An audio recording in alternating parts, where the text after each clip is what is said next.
meeting to order here. Thanks, everybody.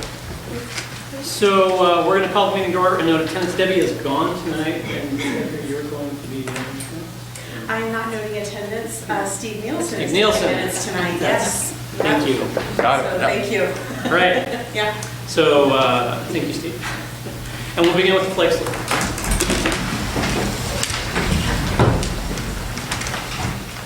I pledge allegiance to the flag of the United States of America and to the republic for which it stands, one nation, under God, indivisible, with liberty and justice for all.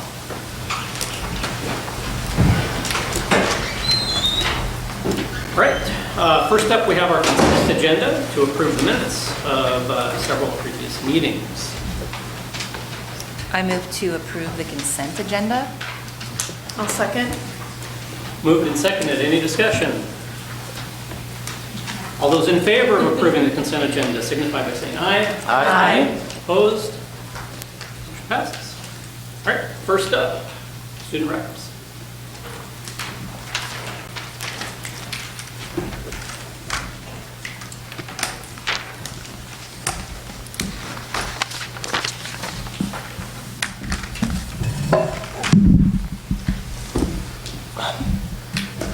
Hello. Hi. Hi. I'm Tanner Munson. I'm the ASB president at the high school. I'm Owen Cote. I'm just the school board rep. And I'm going to update you on some of the club activities that we have going on. So first, the robotics club. We have a new teacher, Zeblin Schwartz, I believe, was hired as a robotics club advisor for the new robotics club. It used to be a class period at the high school, but now it's a club offered to everyone. And then Scan TV. Maddie Traver is the new multimedia assistant working fully on Scan TV, and Abby Shetler is now yearbook and the digital media instructor at the high school. And then the SFSD tech, Susan McMullen is the new Silver Falls School Board help desk manager, replacing Daniel Marsh last spring. And then Jonathan Hansen helped upgrade all the computers throughout the district to Windows 10 this year. And then the theater will be having the Haunted House open on October 26th and 27th, as well as on Halloween night and November 1st after the football game. The fall show, The Miracle Worker, has been rehearsing a lot and will be ready to open November 22nd and will be open for 2 whole weeks. Finally, the winter musical, Into the Woods, has been working with Mr. H to learn all their songs and will be open in February. The GSA has started their regular meetings and are discussing potential education outreach and fundraising. Speech and Debate, their season opener was on October 12th at the Wilson High School, and they are also preparing for their home tournament, the Fox Invitational, on November 9th at the high school. The Oregon Battle of the Books are currently recruiting students through the month of November, and they have the same 4 students as last year, and they're looking for some more interest from the freshmen that have expressed interest at the activity fair. The Spanish Club, they have recently elected their 2 officers. They are joining up with the ELD Club and spent the first half of RE playing a conversational game in Spanish, and then the other half playing board games in English. They hope to do this once a month and to give their students the opportunity to practice both languages. As ASB, we have had a successful homecoming week, and we are starting Tree of Giving, and we are planning on fundraising $5,000 to buy presents for 100 students in our community. And then marching band, we just had our first competition this last Saturday at Sunset High School, the 31st annual Sunset Classic. We were 3rd in the prelim competition in our division of 2A, and we got 9th overall in finals. And also kind of big news, so Daniel Dyer, our lead tuba player, made it to nationals, and that'll be Thanksgiving week. That'll be in Florida. And then we also, on October 1st, we had 7 students audition for All-State, which is the most we've had in many years, and so hopefully we get a decent amount going to All-State. And we also had 12 students audition for WIBIC, which is also an honor band held in Seattle, and that's pretty cool too. Choir, they have their first concert on Thursday, and they usually pack the house. And also the concert choir, this is really cool. The concert choir is performing at the OMEA state conference, and I think Mr. H said that was in either January or February. And that's a pretty big thing because only a select few high school bands get to perform at those, or high school choirs, sorry, get to perform at those. Now kind of on to sports. So boys soccer, we just lost 1-2, really close game against Corvallis on Thursday. We're ranked 10th in state, and we're 2-1 in league. And then girls soccer on Thursday, they didn't have that great of a game against Corvallis. There's a lot of them injured, unfortunately, and they're 0-2 in league. But hopefully they can heal back and win some. And then football, still killing it. They're 6-0 and 4th in state right now. It's really close up there. Like 1 through 5 are all undefeated, so it's kind of hard to tell who's actually on top. And then volleyball, they're 5-6 in league. They just had their like yearly pink out this last Tuesday. Huge crowd, really cool, super close game, and they won in the 5th set. It was 16-14 in the 5th set. And then cross country just had their miles under the lights, where it's time trials miles, and on last Wednesday. And Jane Manser led, running a 4:47 mile, which is really fast. And then both boys and girls open gym basketballs started last week, and wrestling open mats both started last week too. And that's it. Thank you. Thank you for coming. Appreciate the update.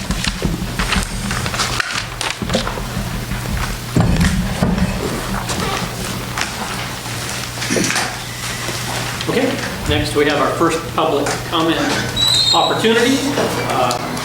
If anybody's interested, feel free to come up and sign in. I'm going to read the statement. We are glad you are here and welcome you to address the board at this time with your ideas, opinions, questions, concerns, or compliments. Please be certain to sign in before you present. Remember that we all model the way for our students, and we ask that you share your thoughts in a respectful way. The board's role during public comment is to listen. Rarely will you get an immediate response to information. If there is follow-up necessary, we will direct our superintendent to do that. In order to ensure equity among speakers, the board will limit remarks to 3 minutes per individual. If a group of 3 or more wishes to appoint a representative to speak on its behalf, the board will extend the time for remarks to 5 minutes. A second public comment will occur later in the agenda, specific to discussion and action items of the meeting.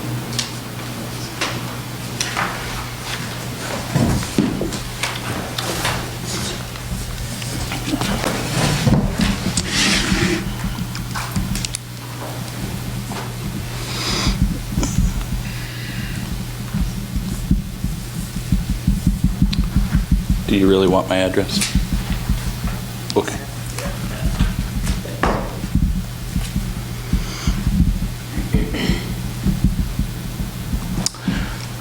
Good evening, everybody. For those of you who don't know me, I'm Josiah Kelly.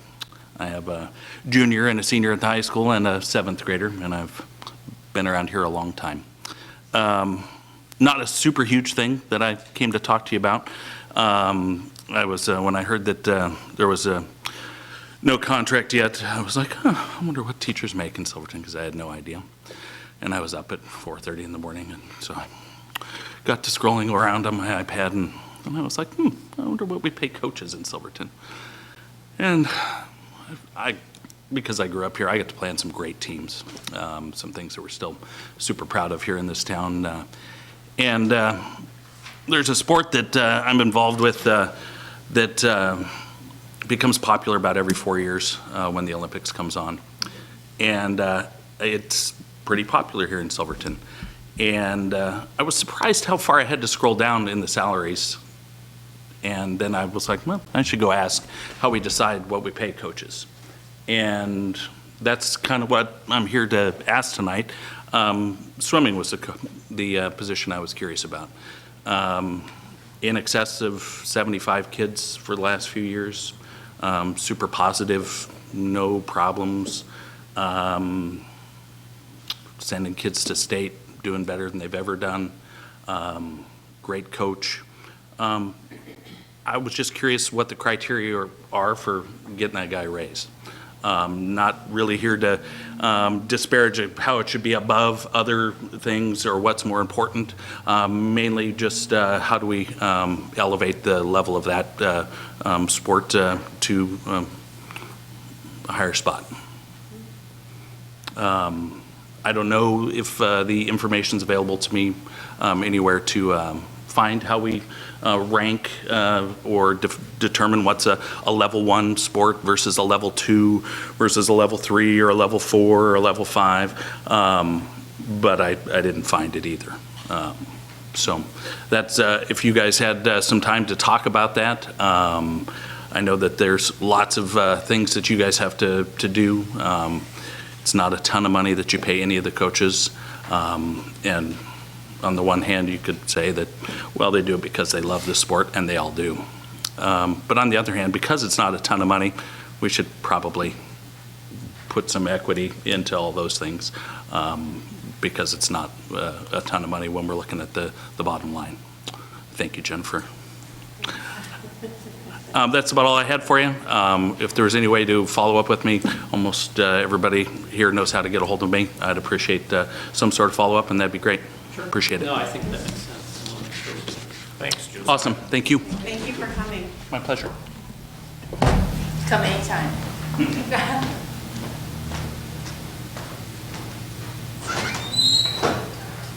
Yeah, no, well, I think we'll follow up. Anybody else? Any additional public comment right now? We'll move right into our discussion items. And the first up is just to talk a little bit about the budget committee vacancies and the process that's coming up. I did get the information from Debbie, although now that I'm thinking about it, I didn't pull it up in front of me. I'm hoping it's with me. I believe we had 5 applicants. Maybe I'm going to be faster before. I have that information. Yeah, and thank you. Yeah. I don't think it's in the list. Yeah, thank you. Okay, so we have 1, 2, 3, 4. Yeah, we have 5 candidates who have applied, and I'm going to go ahead and name them now. We have Crichton Helms, Scott Walker, Michael Carlson, Nicole Olivius Leva, and Robin Welch. The process that we're going to follow is going to be real similar to what it was last year. Because we have more than 1 or 2, we will in fact have a panel discussion and vote. We will have a ballot basically. Debbie will be preparing that ahead of time. Last year, the process in and of itself went rather smoothly. There was some discussion afterwards about, I guess, people wanting more information about the process. So I thought maybe tonight we could talk a little bit about it and make sure that, first of all, everybody on the board is aware and up to speed, and I suppose everybody else in the public is aware. So the plan is that on the 28th, during the work session that we're going to have, each individual who's interested will have the opportunity to introduce themselves to the board. This is not an interview. This is not us having back and forth detailed conversation. This is probably a 5-minute introduction. Here's who I am and why I'm interested. And that's really for us, it just helps put a face to a name and kind of a little bit of personality. I don't know, something a little bit more than just the application itself.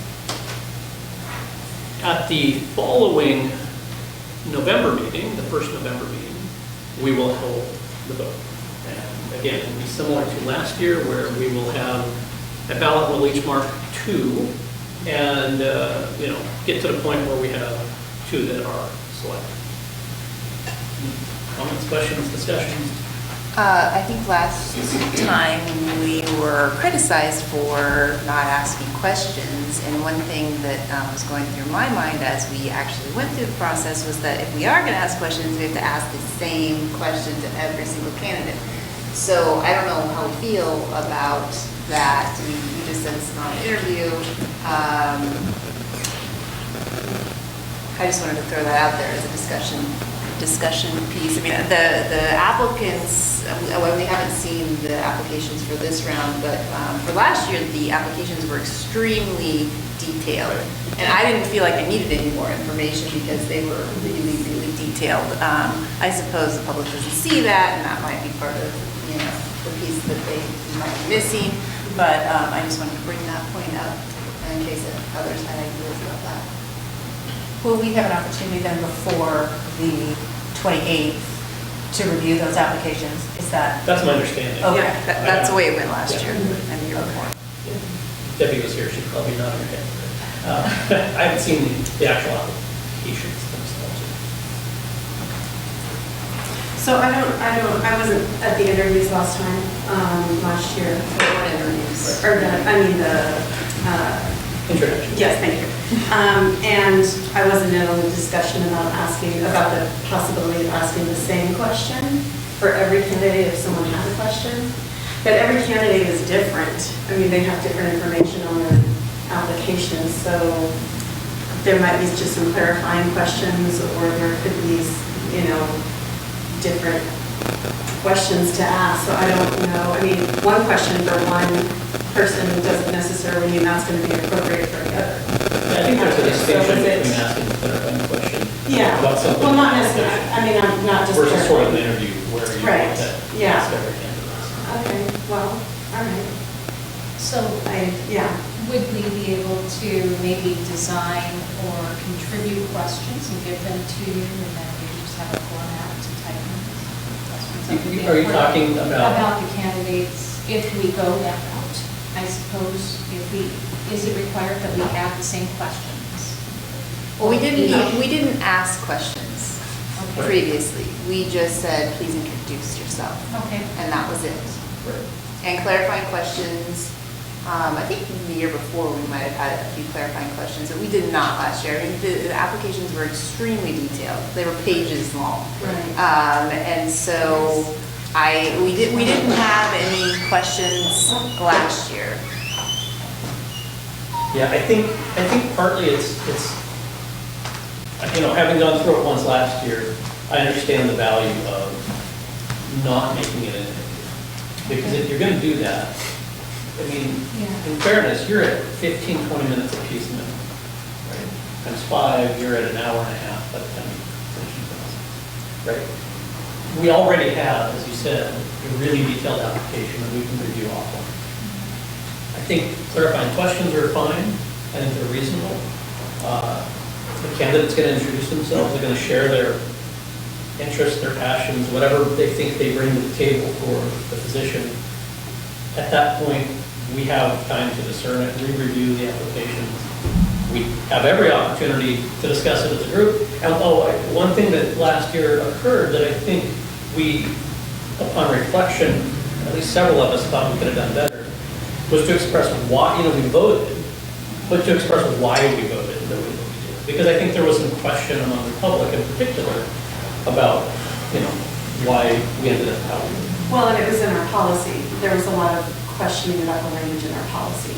Right, but I think And there were. so I think that's why there was some people asking questions of why did you do this when your policy says this, and this. And so that policy has been brought up a couple times. In fact, I remember Jennifer doing a really good job of bringing that up and saying, let's not forget about the language in our policy, that we need to discuss. And that was after the vote. Yep. And so I think it would be very important to discuss that again and make sure that we do follow our policy so we don't get in a little bit of hot water like we did last year.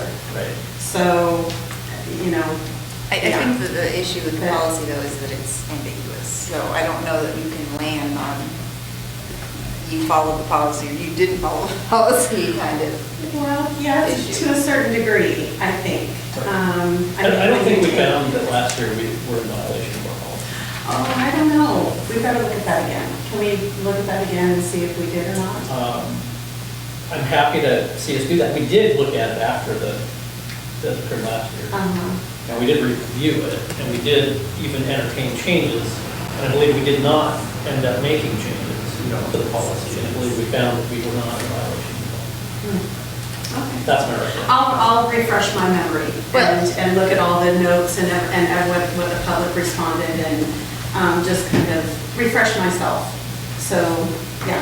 And I don't want to be a hog here, but I think that the point that Jonathan made about individual people expressing the reasons for why they voted the way they did will go a long way. 'Cause it depends on how you interpret the policy in some cases. So I think as long as everybody is thoughtful about explaining that, I think that will go a long way. Agreed.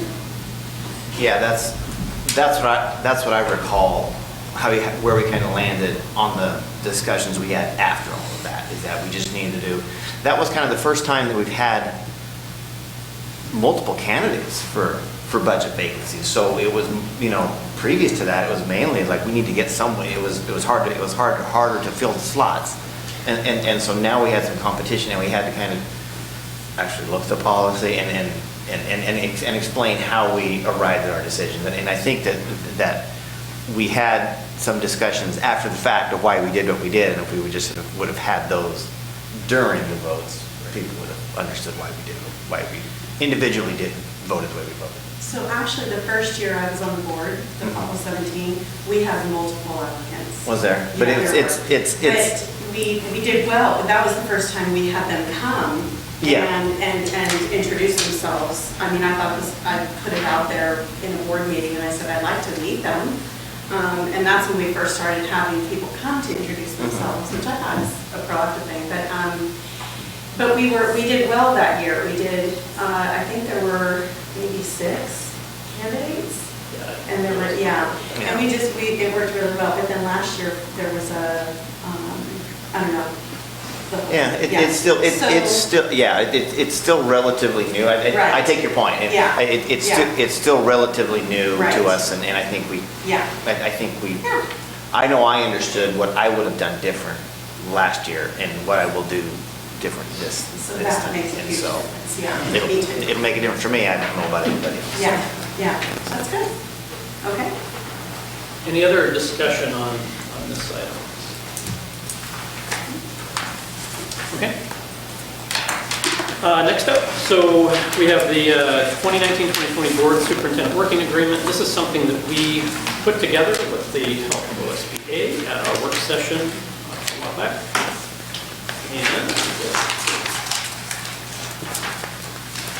give everybody a chance to pull it out, take a look at it again.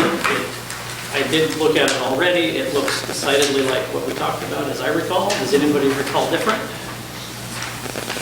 No, I just would like to make one comment, is that I really appreciate the board at our last work session, actually working together with our superintendent and our assistant superintendent to work on this, to create language that we both understand and can agree with as a working agreement.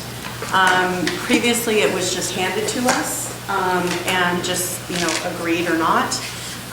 But the teamwork that we did with our superintendent and with OSBA, I thought was very valuable, and I really appreciate everybody's input and decisions that were made, and this just feels really good for a start. So so thank you very much. Yeah, for everybody else's sake, OSBA has recently sort of changed their approach to what they think is a good board superintendent working operating agreement, and it's actually decidedly simpler. It's not nearly as complicated, not nearly as wordy, more straightforward to the point, which I appreciate. Right, yeah, So, agreed. Yeah. so this is an action item later on.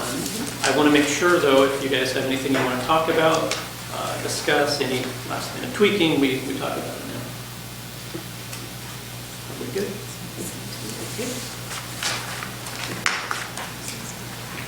And do we all sign it after we? Yeah, that is the action item C. So we'll vote on it. Vote and then sign? Yeah.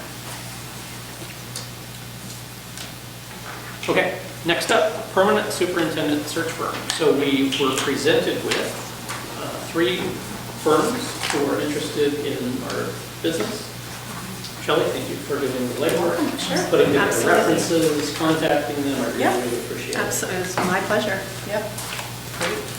I'll open the floor for conversation on this. I know that There's a lot of information, and we have a vote coming up later tonight. We do need to vote tonight to select.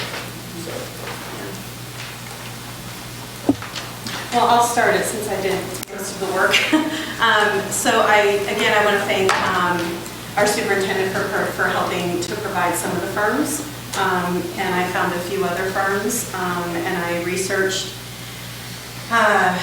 quite a few of them, called them, contacted them, had them come to our last session, had a presentation from each of the firms that the board could reflect on and read about and decide. And then after that, I also did the references. I called the references and I called several on each firm, and I just gave you the ones that called me back. I left messages, because I thought, well, I might get one or two, but I ended up getting, I think, 3 from one firm who just called today. One board member called from the Portland Public Schools today. So it was quite an experience, and from my research, for me, and talking to the references, it's so different when you talk to a person on the phone than when you read it in black and white on paper, right? But the one thing I found with talking in conversation with them is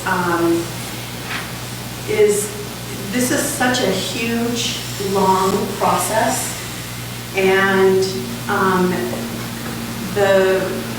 everybody had great things to say about all 3 firms in different ways. But the one thing I got from most of the responses was they wanted somebody to pay attention to them 110%. It was only like they had their own representative. They focused just on them, and that was it. And I said, well, what does that mean? And they said, well, there were some firms that we thought that they had multiple clients. And so the representative was working with 3 or 4 different clients at the same time.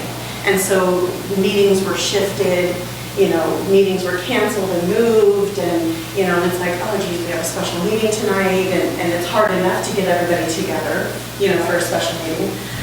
So I just took that into consideration, and I found that McPherson Jacobson and Hank Harris, they do that 110%. They have a representative that only focuses on you, and whenever you need them, you call them. You get in touch, they're very responsive, and so and OSBA was one of them. And they did a terrific job with our interim superintendent search. But I know that they have multiple districts that they work with a lot.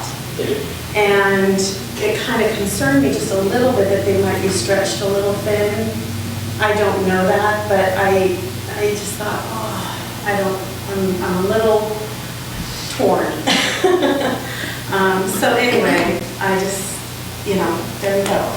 Can respond, you can. well, I'll play devil's advocate a little bit. Please do, yeah. The flip side of that is Yeah. that you've got a couple of firms that are centered in Washington and California as opposed to Oregon. Right. Yeah. More travel, harder to arrange things possibly. Whereas, with OSBA, they were a lot closer. I mean, there was some advantage to that. I think as far as space time, we may a little bit more with OSBA, but maybe only because of that. But that's just a hunch I have. Yeah, I think when I was talking to the references, they said that the representatives from the other 2 firms, they were actually there. They showed up, they were there. Whenever we needed them, they showed up. I mean, and this was over in Washington, this was in Bend, this was in North Bend on the coast, this was, in Oregon. There was a few of them in Oregon, Portland Public Schools. So I thought that was interesting that they could actually be there for us 110%, like that one representative. And that the travel didn't really make a difference. If we needed them, they were there. And I was like, wow, okay. Because I've never done this before, so it was interesting. But then I go back to OSBA and I think, oh, they're right here, we can call them anytime, but we can call anybody anytime. Well, I'm just, like I said, I was playing. I know, so I was making my notes and just, I don't know. I would go back to what we talked about previously about sort of the philosophical difference between OSBA, what seems to me to be OSBA's approach, which is to help us move through the process, as opposed to recruiting firms who really are much more geared toward running that process for you and then delivering the best candidates. And so I come to two different conclusions with that. One, that it seemed like OSBA was going to require a heavier lift on the part of the board in terms of time and work commitment. I wasn't entirely satisfied with the process for the interim search. I'm thrilled with our conclusion, but when they were facilitating that process, there were times where I just felt like we were sort of left out to float on a dinghy, that they were almost reluctant to step in. And I understand the philosophy behind that it's our process, it's our decision, it's our search, and I get that, I appreciate it, but they almost came to it from more of a training model of we're going to help you figure out kind of how to do this. And I wonder in this situation, for me, I think I do want nationwide coverage, and I want a firm who's going to go out and recruit people who may not even be looking for a job, right? Because it seemed like it's one thing to sort of put an email blast that says, we're looking for a superintendent, and another to say, we've identified you, you're happy where you are, you're very loved in this district, we're interested in you come to work for us, kind of thing. And that recruitment aspect is very distinct, and I think it's to some extent unique to the kinds of firms that do this work. I don't mean to speak for OSBA, perhaps they do that, but those are some of the things that I was considering in kind of weighing those two options. Yeah, OSBA, irregardless if we select them for the search or not, they're still going to be there. They're going to still be available to us, and they have wonderful resources. I wasn't overly enamored by how things went with the interim. I'm very happy that we have Mr. Peterson. But the way in which it was managed and orchestrated, there were moments where you felt like, okay, what do I turn now? And I didn't feel like they gave us the tools or there to guide us. And I think, too, we're looking at an enormous responsibility when searching for a superintendent permanent. And I think the board has to look at the weight of that responsibility. And it's easy to become complacent. And OSBA is there, it's close to us, but I too would like a national search. And I like the idea of stepping forward and looking at McPherson seriously for them to help us with the search.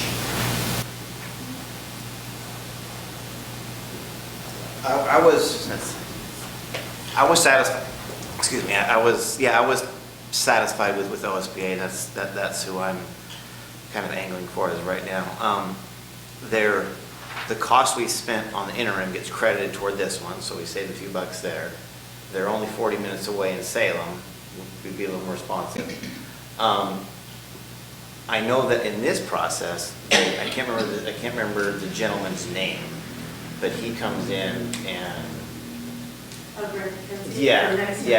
right. He comes in and one of the comments of one of the references who talked about. I mean, we're asking, and I agree with his take that we'd like to see a little more direction sometimes from them. And one of the comments from one of the references, it was kind of a negative actually on the guy, that he wanted to step in too much and direct it too much. So I'm like, okay, we are going to get some direction. We're going to get some opinions. Some filtering opinions anyway from this guy.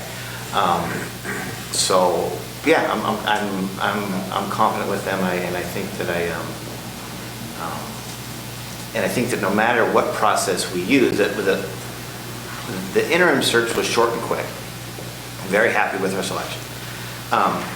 But when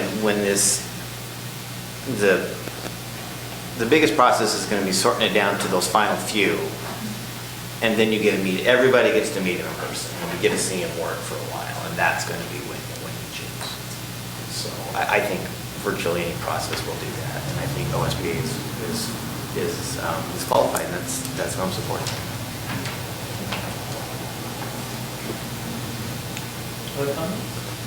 Well, I was going to say, one of the, I think, drawbacks from a national search is I'm not against it, it's just that if you want to go check them out, it makes it a little more difficult. You know, if you wanted to go check out one of the candidates. Site visit. Yeah.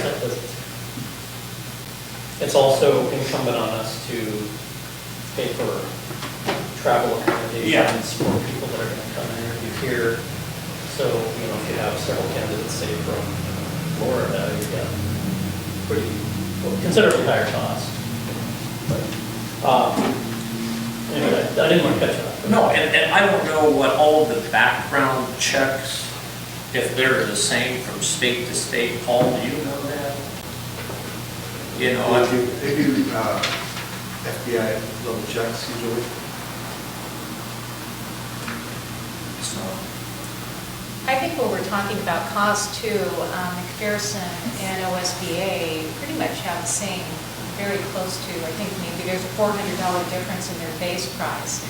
McPherson does have a cap. I think it's 16,595 maybe, in that ballpark. With OSBA, because I was talking to them today, there isn't a cap. So when we do go for a national search, those fees will accumulate with either firm. Yeah, so that's something to keep in mind as well. It's going to be fluid. Did you ask about the travel costs when you were comparing? I did. And according to OSBA, that is on top. It has to be added into. So they would probably come to us and say, this is how much it's going to cost, does this work? That's true with McPherson. Right. But they have to travel for a project. Well, their own reps do. And then on top of that, yeah, the candidates are. But there is a cap with McPherson, not with OSBA. That's. I think with whoever we choose, we want to be very clear upfront about the amount of work that our staff, and specifically Debbie, is asked to provide, either in terms of, you know, financial copies, things like that, and just time. I think we want to be very mindful of that, because I think she's pretty slammed. So expecting her to add another 10 hours a week, because they just assumed that that was going to happen. Right. Yeah, that's a good point. I guess it's my turn. So I don't think anybody could say that they were perfectly satisfied with our interim search.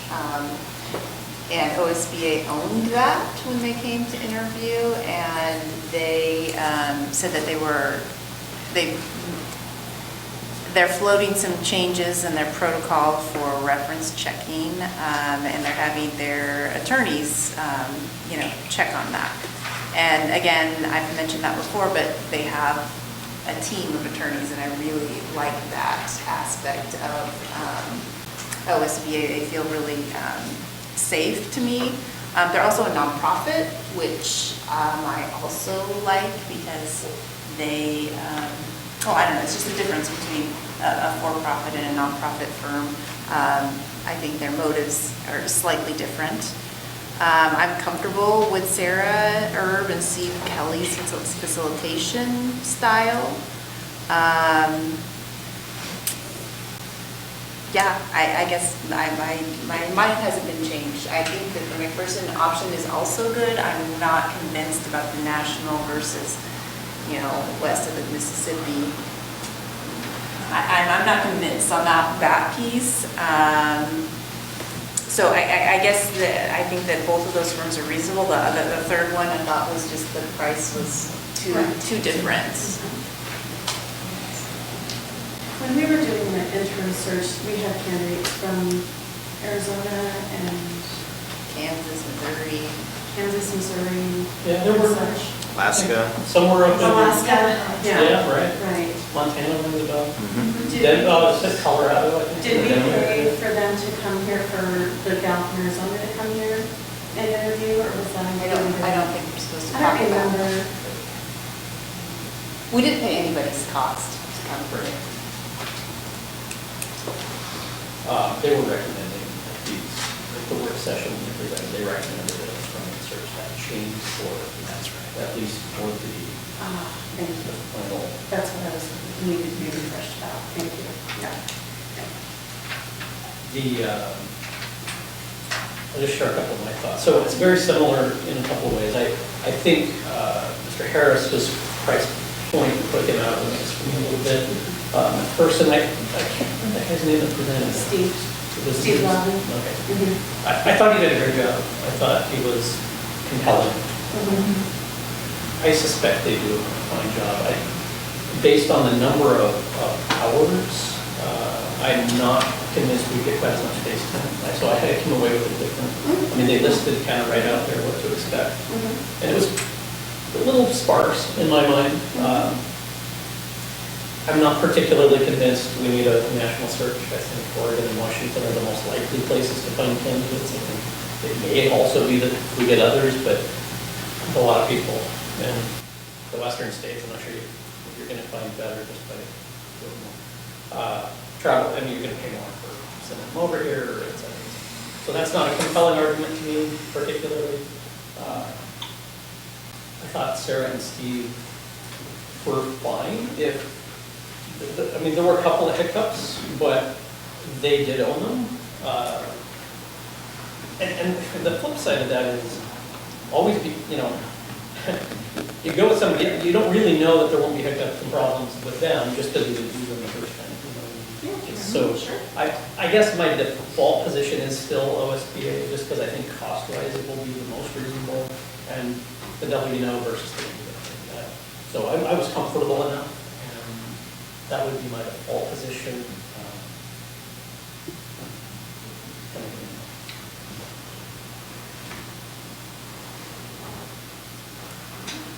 Any additional discussion? Yes, I would agree about the FaceTime. It's just, to me, after the presentations, it seemed to pencil out that OSBA would give us more money.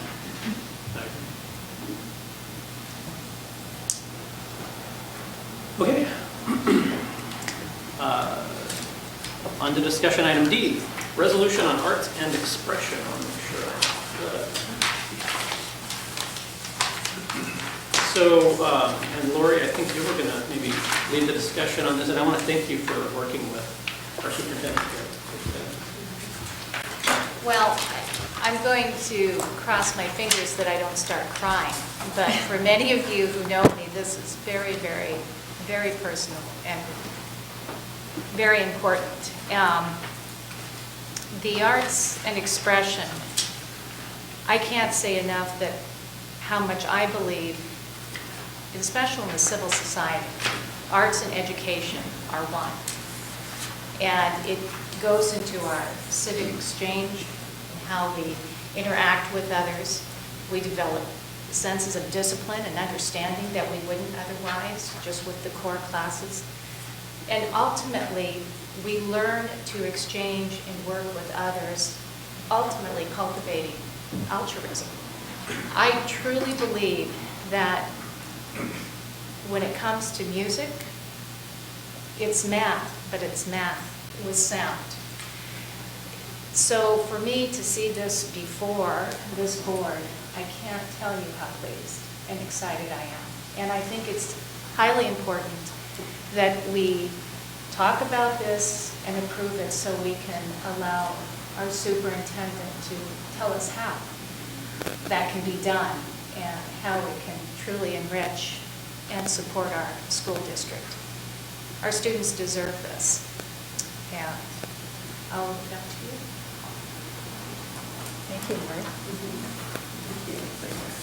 I just had a question, sort of a technical question. I'm very much in support of this. Thank you. It makes me very excited to see that we're considering it. I was curious as to why you listed the art forms, music, dance, theater, or fine arts, and then included to develop language, math, and organizational skills. And I wondered why those were included and whether it was tricky to not then also include social studies and science, and whether maybe, I wasn't sure whether it was important to list all of the other subjects, or whether we could just say, this is a resolution that we value the arts. So I don't know if either you or Paul could speak to why that was chosen, that language. Well, when I was reading this, it honestly, history and research has supported that it does enhance our language skills and also our mathematical understanding. Especially music alone, what it does for discipline and that piece in organization is absolutely valued. So I think that's where that was written into it. Okay. When I was listening to the disciplines, they are located on the Oregon Department of Education page too. So it's just, I didn't pick my favorite ones. I actually selected those that were already stated in part of Oregon. Okay, so I think I misunderstood. So you're saying that what we're talking about is embracing the arts as a way to develop our language skills and our math skills. Okay, Yes. so we might just want to wordsmith a little bit there because it. Okay. But and that was actually my second comment is, I wonder whether you might consider us being able to take this away and tweak it a little bit and work on it, maybe just for the next month and then bring it back, or whether you would like to. It's always hard to wordsmith when you're. It is, and I would really like to have the input of the board to fine tune this and to have it just so everyone's satisfied with it. Can we maybe allow a week or two for the editing on that to have it submitted? Well, one of Or should the we things that we work on can it do is we could actually, if there's minor tweaks, make tweaks and then vote on it still. If there are significant changes or things that people want to go back and review, it would have to come forward at another board meeting. Okay. For passing, which realistically will be a month unless you want to slide it into a work session. So that's the drawback to that. Now, I do agree there were a couple of things. In fact, that was the one paragraph that stood out to me, Jen, as well. But I understand the point. And fundamentally, my take on it is really sort of that there's a bunch of buildup, but now therefore, right? Yes. And so, maybe for everybody else's sake, we should read this. You guys think we should maybe do that real quick? Yeah. So the resolution at hand, for those who may not have already pre-read or have a copy of it, is a resolution on arts and expression. It says, whereas the Silver Falls School District recognizes its role to provide the superintendent with clear expectations for desired outcomes for student learning, and whereas the board recognizes its responsibility to be knowledgeable of current status of student learning, and whereas the board recognizes that the superintendent provides evidence of the current status of student learning, and whereas the board believes in the importance of our Silver Falls School District students learning how to create forms of expression as music, dance, theater, and/or fine arts. I believe we meant to say, in order to develop language, math, and organizational skills. And whereas the board recognizes it is the superintendent who provides recommendations to the board regarding district efforts to meet stated board outcomes. And whereas the board recognizes that the superintendent may create his own processes for the development of recommendations to create forms of expression in music, dance, theater, and/or fine arts. Now, therefore, be it resolved that the superintendent shall bring to the board by the February 2020 regular board meeting evidence of the current status of student learning in creating forms of expression as music, dance, theater, and/or fine arts, developing language, math, and organizational skills, and a recommendation for consideration regarding specific learning opportunities in our schools that will allow our students to create forms of expression, develop language, math, and organizational skills. So is the only part that let me see if I can, 1, 2, 3, I'm going to list my paragraphs. Is it the concern of the board that in paragraph 4, where it lists the expression of music, dance, theater, and/or the fine arts, in order to develop as opposed and to develop? Is that right? Or and? Well, I assume that was the original intent. Yeah. But it would also be just for their own sake. It would be for their own benefit as well as to develop. Sure. You know, it wouldn't just be, well, we're only teaching music, but you know what I'm saying? Yeah. So we just need to sort of finesse that Yeah. a little bit so the syntax is a little bit clearer. I mean, I think in principle, we're in agreement with everything, it's just making Right. sure that the language is clear. Right. So is this something then that we could potentially vote on? And then first we would have to, I mean, will the editing, is it minor enough that it won't alter the spirit and content of the resolution? I think that's the fundamental question. Yeah. So I Okay. see two options, maybe three, moving forward. One is that we approve it as written, knowing that the substance of what's being asked is clear amongst the board and the superintendent. Therefore, the wordsmithing sort of becomes irrelevant. Right, yeah. A second option is that we make minor tweaks and reread it with the tweaks and then vote on it accordingly. And I think the third option is to take it offline, make changes, bring it back at a future board meeting for approval.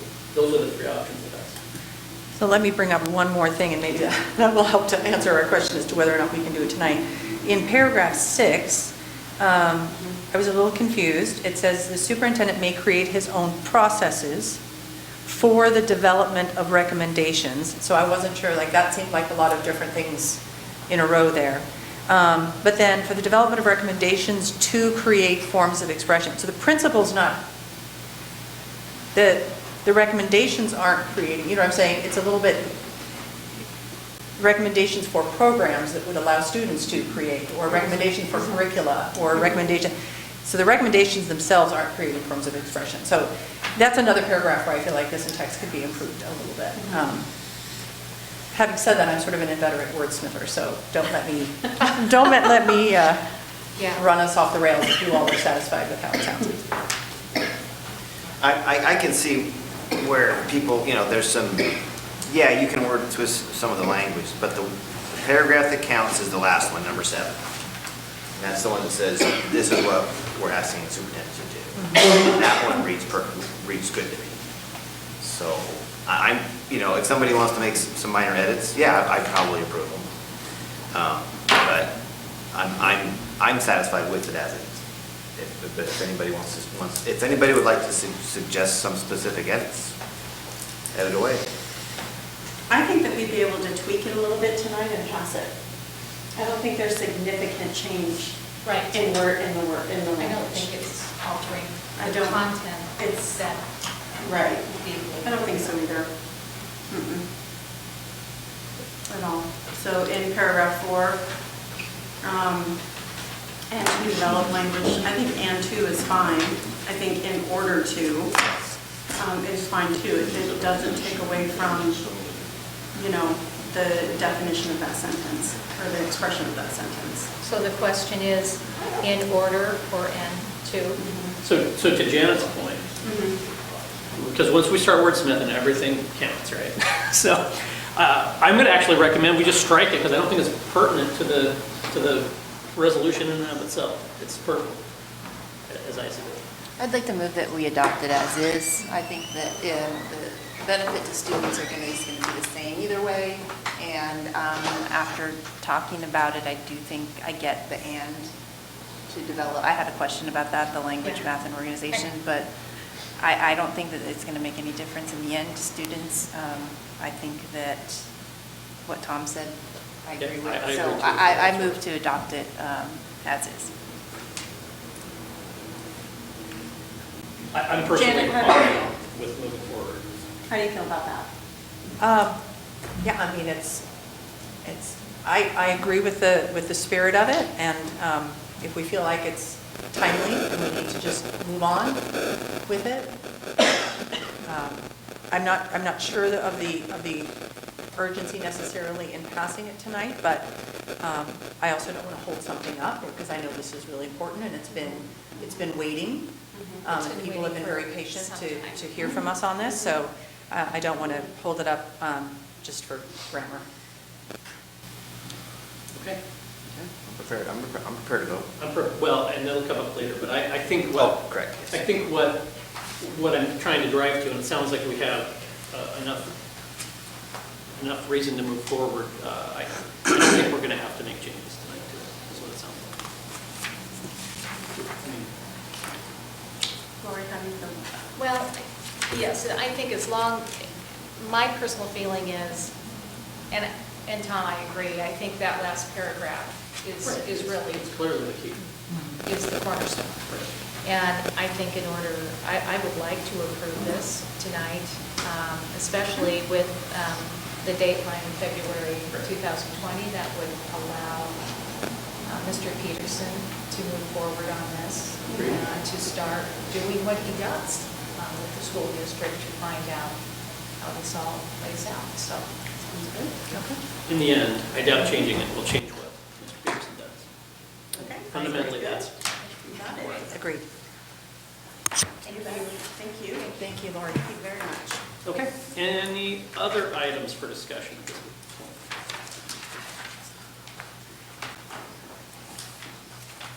If not, we'll move right into administrator and staff reports, starting with Mr. Peterson's superintendent report. Mr. Chair, members of the board, I am sharing with the board as an informational item this evening, something that we refer to as the supplemental 10. I think I gave everybody a copy of this. There are copies also on the back table. The supplemental 10, which combined with our newly adopted strategic plan, gets submitted to the Oregon Department of Education as our continuous improvement plan, or our SIP, as it's referred to. There's no action that the board needs to take on this at all. It's just a written description of existing practices within the school district. The practices described in the document, and the document itself are really well done and reflect the commitment to excellence and accountability found throughout our schools. It's very informative. I'd like to thank Jennifer Hannon for her leadership in assembling all this information into a well-written summary of many complex processes. In the spirit of transparency, I just wanted to share this with the board and take a minute to highlight one section as a way to begin to talk about what comes next for the district's work regarding the Student Success Act and the Student Investment Account. So first, number 5 on this reads for family, community, and stakeholder engagement. The question it asks is, what steps have been taken to encourage parents, caregivers, communities, stakeholders, and partners regarding continuous improvement efforts? Where necessary, how has the local education agency consulted with Oregon's 9 federally recognized tribes? So what we have is this Silver Falls School District has held 13 focus groups, sent out 4,900 surveys, and collected 359 emails and 118 written responses during the 2018-19 school year to elicit feedback from our rural community, our town community, local business and industry leaders, underrepresented parents and students, student leaders, educators, and community leaders. Using the collected information, a committee of 26 educators and community members met 6 times and invested a total of 624 hours in identifying priority needs, goals, and strategies for the Silver Falls School District, which was adopted by the school board in September 2019. And I share this one in particular to highlight that involving our stakeholders is a time-honored value and tradition of the Silver Falls School District, and is work that I look forward to continuing. In the months ahead, we'll be doing some additional engagement work with our community and staff to hear multiple perspectives and voices as we develop our plans for how funds from the Student Investment Account can best be leveraged to help all of our students achieve to their potential. So look to more engagement. You see more. Look forward to that. I'd also like to thank Mayor Kyle Palmer for helping kick off last Friday's in-service presentations on the topic of equity. Our staff heard presentations from a couple of experts in educational equity, and 76% of the participants reported that they gained a new perspective. We used a real-time feedback tool during the presentation and had overwhelmingly positive feedback from participants. We look forward to continuing this dialogue and important work. The admin team has been working hard on implementation of the strategic plan, and I want to commend our principals and district office leaders for openly reviewing our student achievement data with their colleagues. As we did this work together recently, the principals were genuinely assessing their data with an open mind and doing really good work with their colleagues. It was clear to me that they know how to do this work, and they are skillful in evaluating their data and reflecting on their own building's strengths and opportunities, while thoughtfully pushing their colleagues with observation and wonderings about other buildings' data, followed by tough questions for their colleagues. It is evident that our instructional leaders have the skills, practice, and capacity that, combined with other factors like awesome students and skillful teachers and dedicated support staff, and small class sizes and more, that all those things come together to make our district a place of high achievement. I also want to highlight and express appreciation for the high school counseling staff that recently hosted their the FAFSA and ORSA, that stands for Free Application for Federal Student Aid and Oregon Student Aid Application, information nights for seniors and families. And they did so in a new way. They held 2 concurrent presentations for families, one for English-speaking families in the auditorium and one for Spanish-speaking families in the library. The auditorium was packed with over 100 people in attendance, and the library hosted about 10 to 12 Spanish-speaking families. In the past, these presentations have primarily been in English with a translator on hand, and attendance for our Spanish-speaking families has been traditionally poorly attended. They heard from several senior students that they really appreciated a presentation in their home language where parents felt comfortable and could understand what can be a very complicated and intimidating process. I want to commend the high school counseling staff and the administration that went the extra mile for our families. Finally, I'd like to thank board members who have been on school visits with me.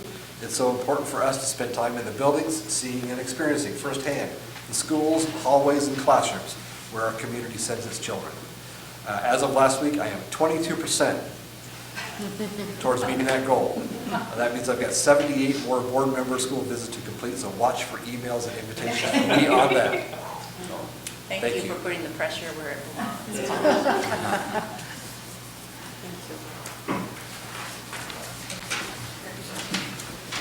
Okay, Steve, you are up next with the district enrollment presentation and the financial report. Well, I've got 3 items tonight, so I think I better come up here. Might be a little easier to communicate here. I'm going to start with the enrollment update. You remember we gave a very preliminary report at the September board meeting. We were just a couple days into school, but October 1st is always the initial benchmark with ODE, with our first reporting period.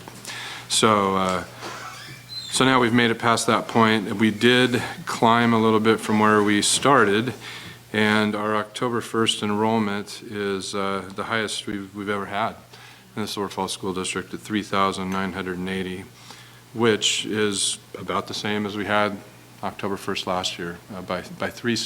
We increased by 3 students.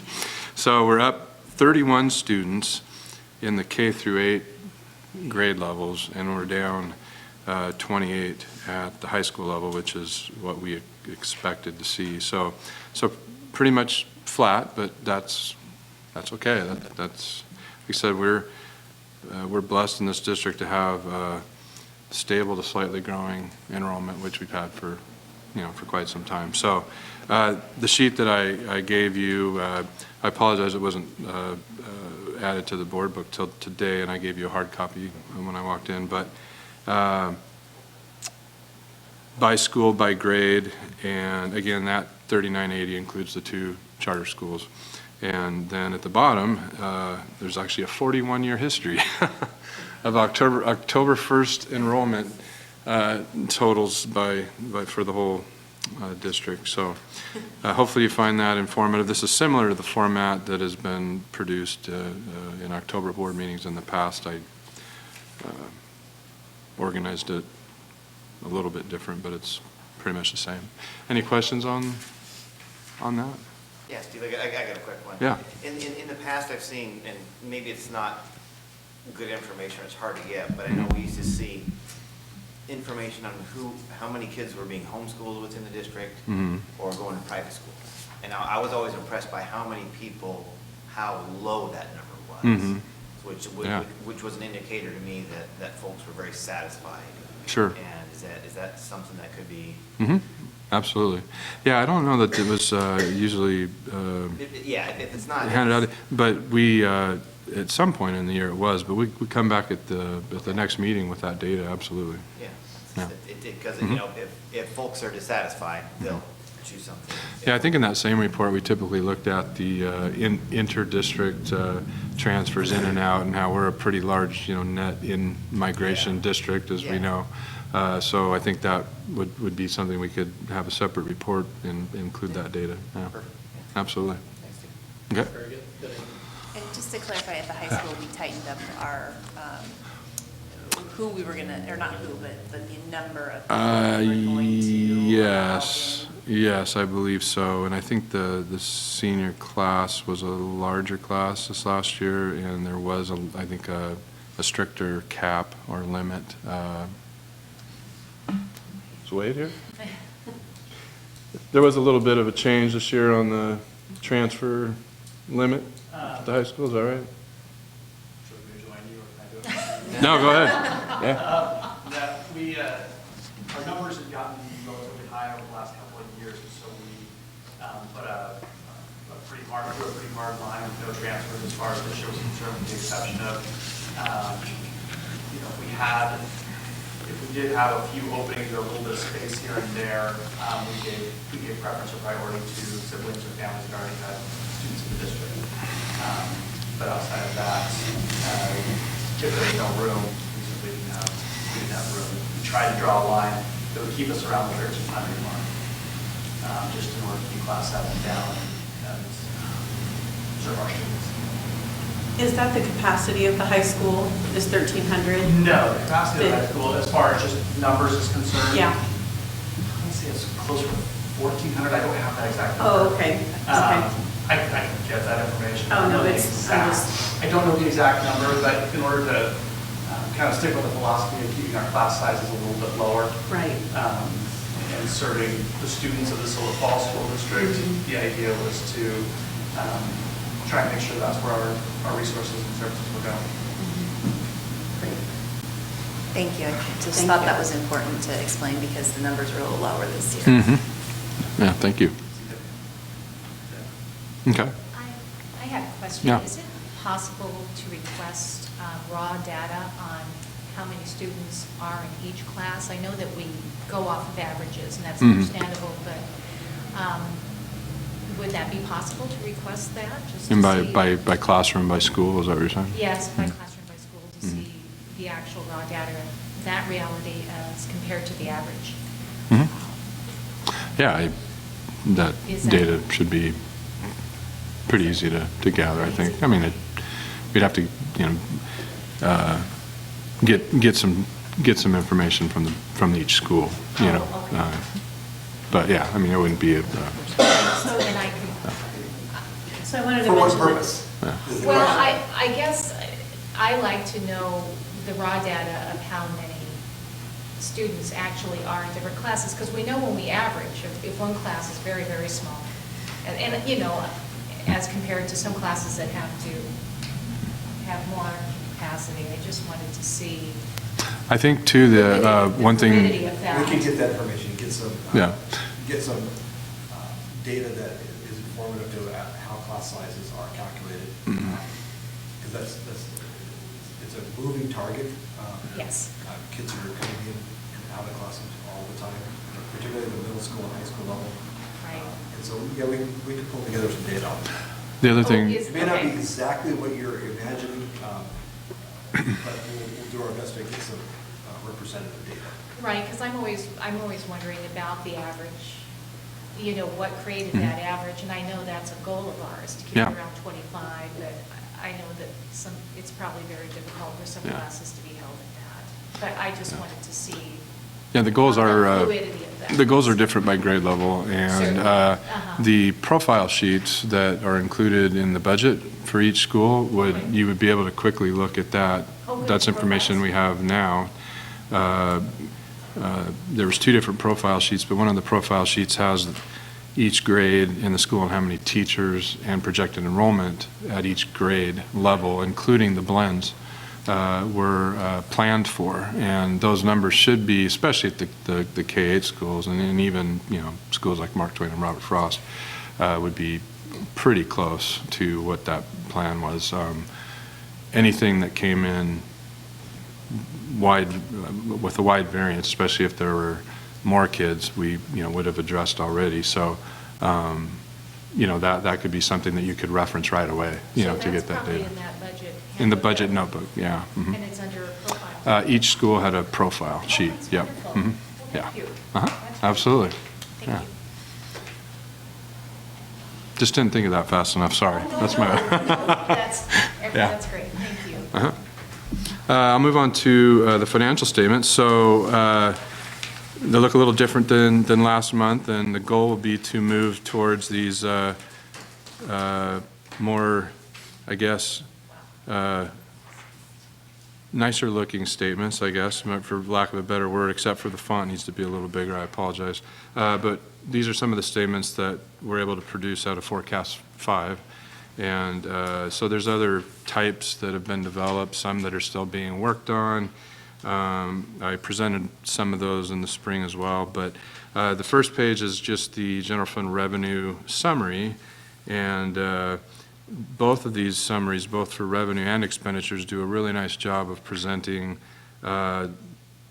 actual versus budget, and also actual versus prior year to date for comparative purposes, as well as the dials at the top. Really, we have 5 years of historical data in that Forecast 5 system, so it based on our historical data, it does a good job of showing us where we would be projected to be at this time of year in these categories versus where we actually are. And you could see on the revenue, we're actually, you know, year-to-date revenues in total, we're at 26.18%. Projected would have been 26.05, so you know, pretty much spot on. You can see one nice thing I like about this report too is it does a top 10 list. And again, the print's a little small, but on the revenue, it actually fits in all 100% of our revenues within 10 categories. Whereas if you turn to the expenditure page, you get a little more breakdown on the expenditures, basically by object level. And the top 10 list, you're able to see about 80% of our expenditures in our top 10 categories. But these are things that on the other format, it's rolled up a little more, so you don't see quite as much of this level of detail. So I think it's nice to have this format. And you can also see that our projected expenditures are right on where we've been in the past, as well as where we expect to be in the budget. Are there any questions on these, or? Thanks for explaining the dials. Sure. Yeah, I like the dials. The dials. I like the dials. Yeah. Versus actual. That's right. That's right. Yep. On the first page with revenues, I just want to make sure I'm understanding your prior versus projected. So it looks like where we are for current year to date is, like you said, just about lined up with projected. Yes. So the prior would have been last year, is that Yeah, right? Okay, and so last year, at this same time, Correct. our prior projected was lagging behind our actual, is that correct? I'm trying to understand the prior. Which top. chart are you looking at there? So Are you looking at revenues the by source, you look prior at- year oh. to date versus current year okay. to date. Sorry. Yeah, I'm so trying to compare those. prior year to date would have been through July through September 2018 actuals. So you see our state sources were just a tick under 10 million, and this year we're at the well, it's closer to 11. Now there's two reasons for that. You can see that the unrestricted state revenue, which is mostly state school fund, but also state timber revenue, which is all part of the total formula revenue, is 10,882,786. So the reason that this would be higher than last year is just because we've entered the new biennium, so the state school fund's higher. We also received a timber payment in September, and those are just random all over the board, which I think might be a little higher than what we had last year at this time. So that is expected, and that's a great question. Why is it so much higher than last year? But you could also see that it's in line with the dial, where we would be projected to be, just based on it. It kind of takes our history into account, as well as the growth that we show, over that 5-year period, and making that projected, amount in the dial. So. Okay, thank you. Steve, one of the things I always ask when I get these types of reports, and it's probably pretty early in the year to have any, but what stood out to you, right? I mean, you can present all this information, it's a lot of data, but what, if there's nothing that stood out, that's probably good news, right? So, Yeah. anything stand out to you when you're preparing this? No, everything that's presented here is right on track with the budget. And of course, we're only one major month into the year, that being September, where all the employees are being paid and, all that.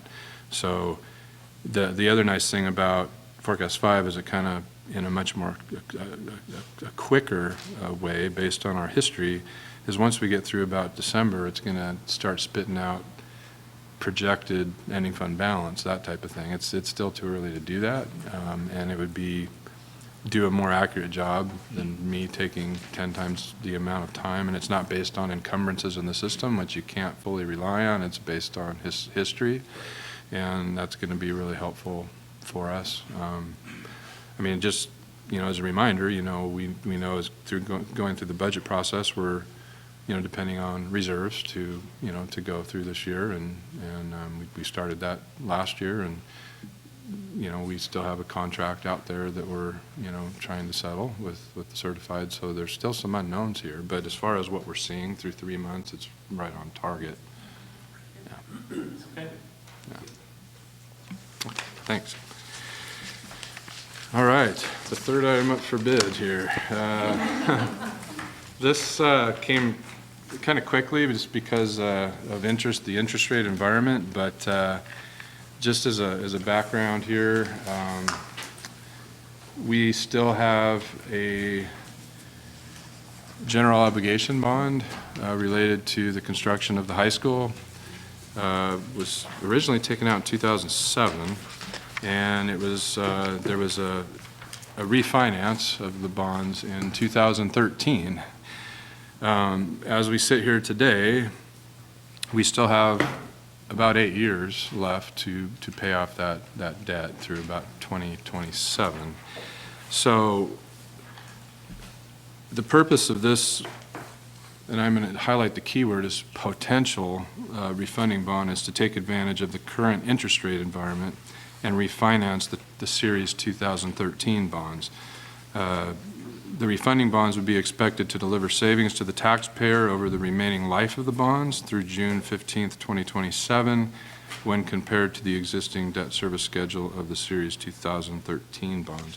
So if you take a look at this interest rate chart here, this kind of just gives you the picture. This is a historical rate chart for, well, it dates back to 1996 actually, and it's on the 10-year U.S. Treasury note rates. So you could see, you can kind of see where we were in the 2013 time period there when these bonds from 2007 were refinanced. You could see it was a great rate environment. They took a drop in 2012, 2013, and offered the district and the taxpayers savings, and that's why the district and the board chose to do that.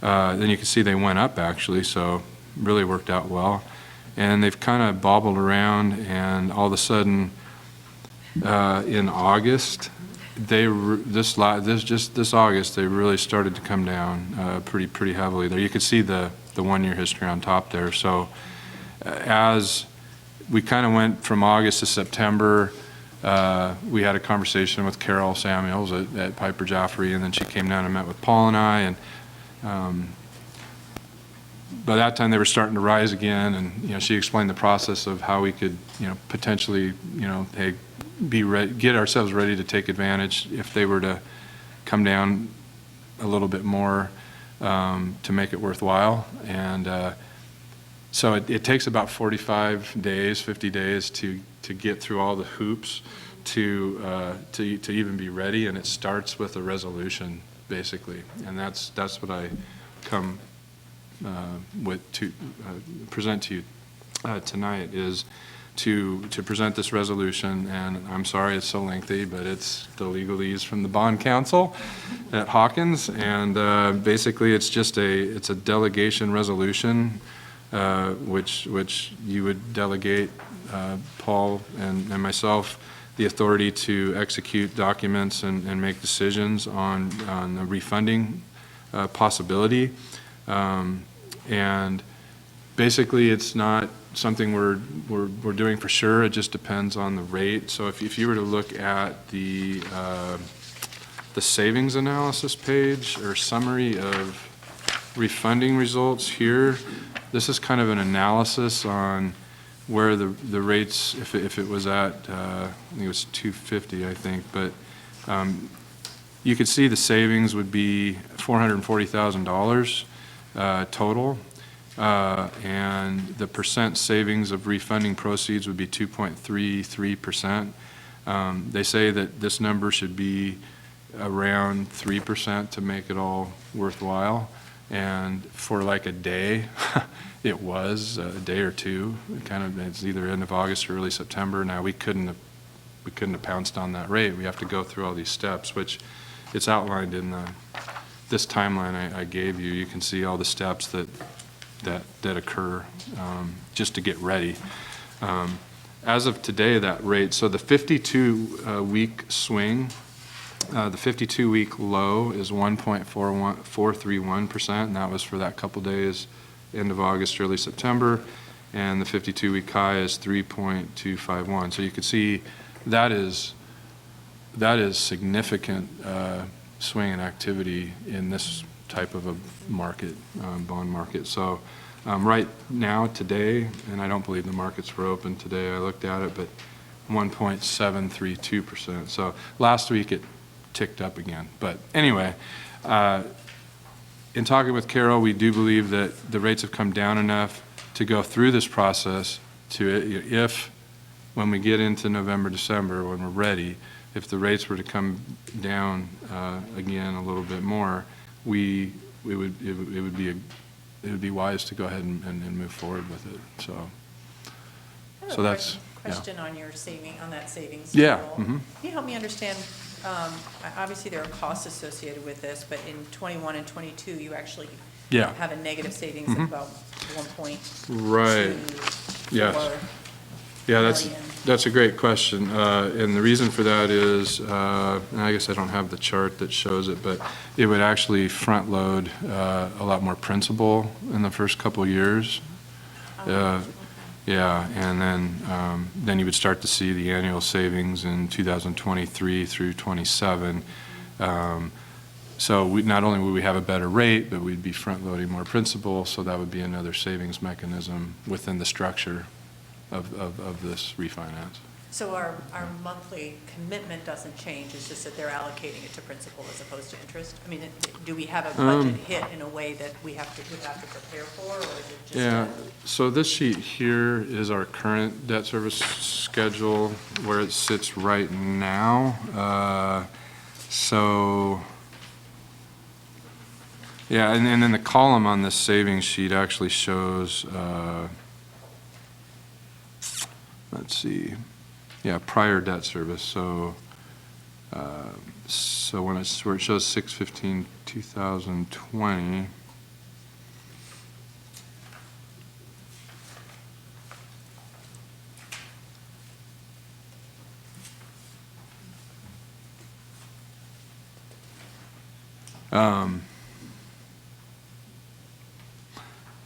There actually would be some more outflow in those first couple of years. I'm trying to tie it back to the schedule here. You can see if you look at the 2013 refunding bonds column, you see our total debt service there. Oh, that's, excuse me. So it says prior debt service on the savings sheets, that's just the principal portion, not principal and interest. And then the refunding debt service is also principal only. But the total outlay should be pretty similar as a total. So if you were to look at this sheet of our current schedule, you could see in the current year, the one highlighted in blue, we would be putting out $3,852,000. So that's what our bond levy was for when we did the budget.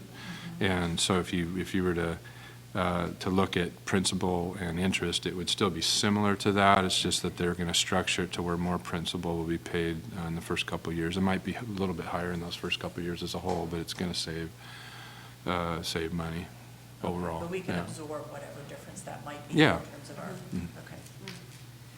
Yeah. So, you know, it's a lot of information to look at, and the resolution is rather long, but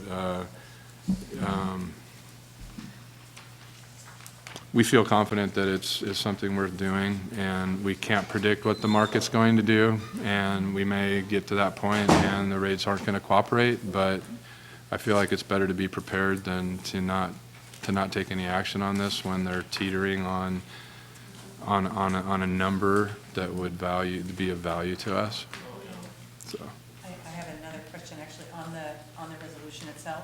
Yes. Under section 8, delegation for establishment of terms and sale of the refunding bonds. So the authorized representative, which was identified previously as, I believe, the chair, the interim superintendent, and the business manager, right? Mm-hmm. So there's a long list here of some, you know, A through T, some very complicated activities. Mm-hmm. I just want to make sure I understand, you all would do those? I mean, does. You're talking about on page 3? Page 2. Yeah, 2 and 3. Yeah, so Uh-huh. I mean, those, I'm just curious, are those things that Yeah. our staff handles, or do we have? Well, the task list here outlines the kind of whose responsibility it is. Okay. And so, yes, I mean, there's definitely some work involved on our part, but, you know, for some of the items, they have to be done by the bond counsel, for example, but we all work together on it as we go through it. So there'll be some heavy lifting, as you can see, especially from, you know, tomorrow through Thanksgiving, for example. So yeah. Okay.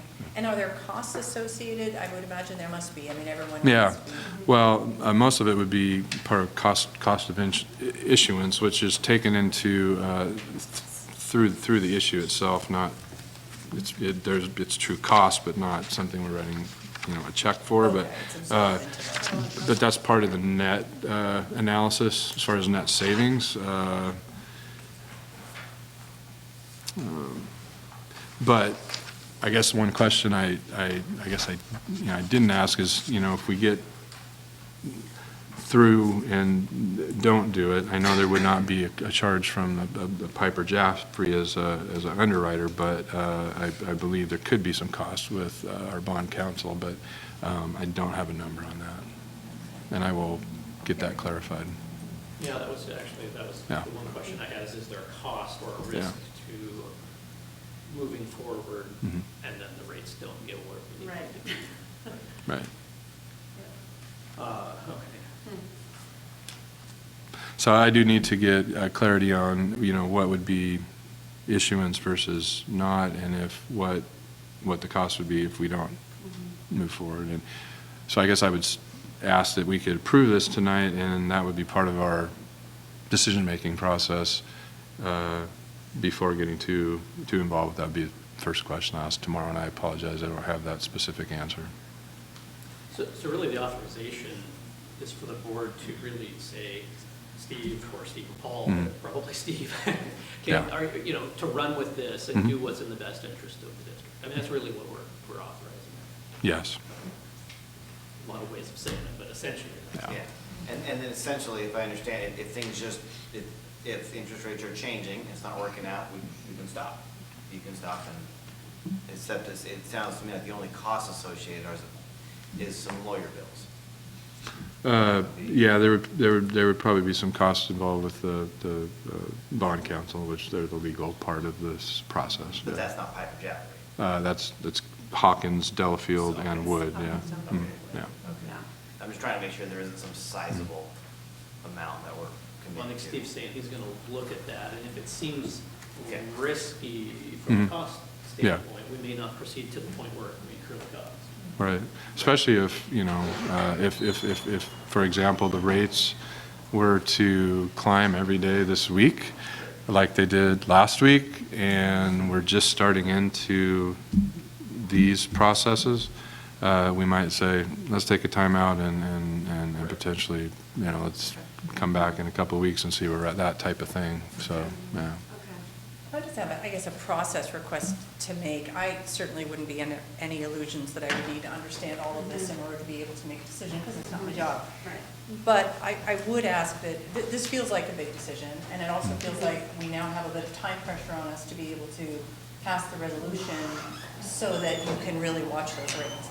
And so I guess I would ask in the future if we could get information like this a little bit earlier, so that we have a few more weeks to actually have some conversation and discussion and get some feedback. If we have a question and you need to produce some new data, that we actually have an opportunity to review that. No, It's just, it doesn't feel comfortable to be crunched or painted, feel like you're a little bit painted into a corner, so just for future, I don't know how other people feel about that, but I would. Yeah, that's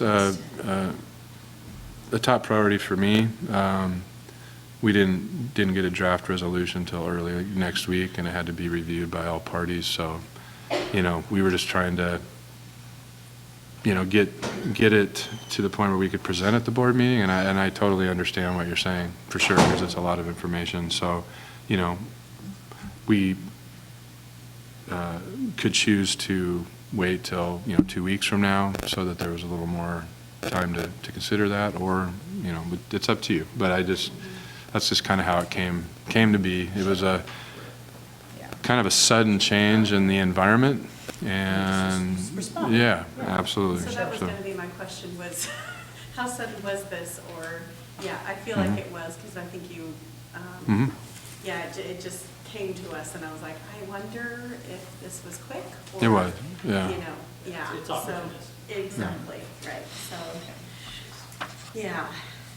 but I agree with Janet, in the future, if possible, anything comes up, just give it to us right away, immediately, like, even if it's a Tuesday afternoon, I don't know, just the more we know, the better we can say, okay, we'll sign up on it,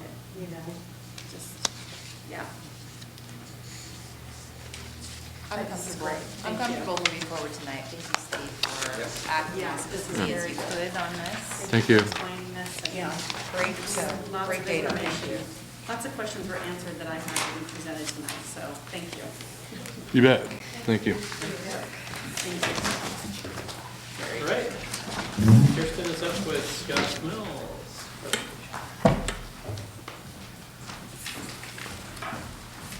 It's always good to follow Steve. Lighter topic of conversation. Well, I had a great slideshow for you, but there's no Debbie, so there's no technology. I was pretty proud of myself too.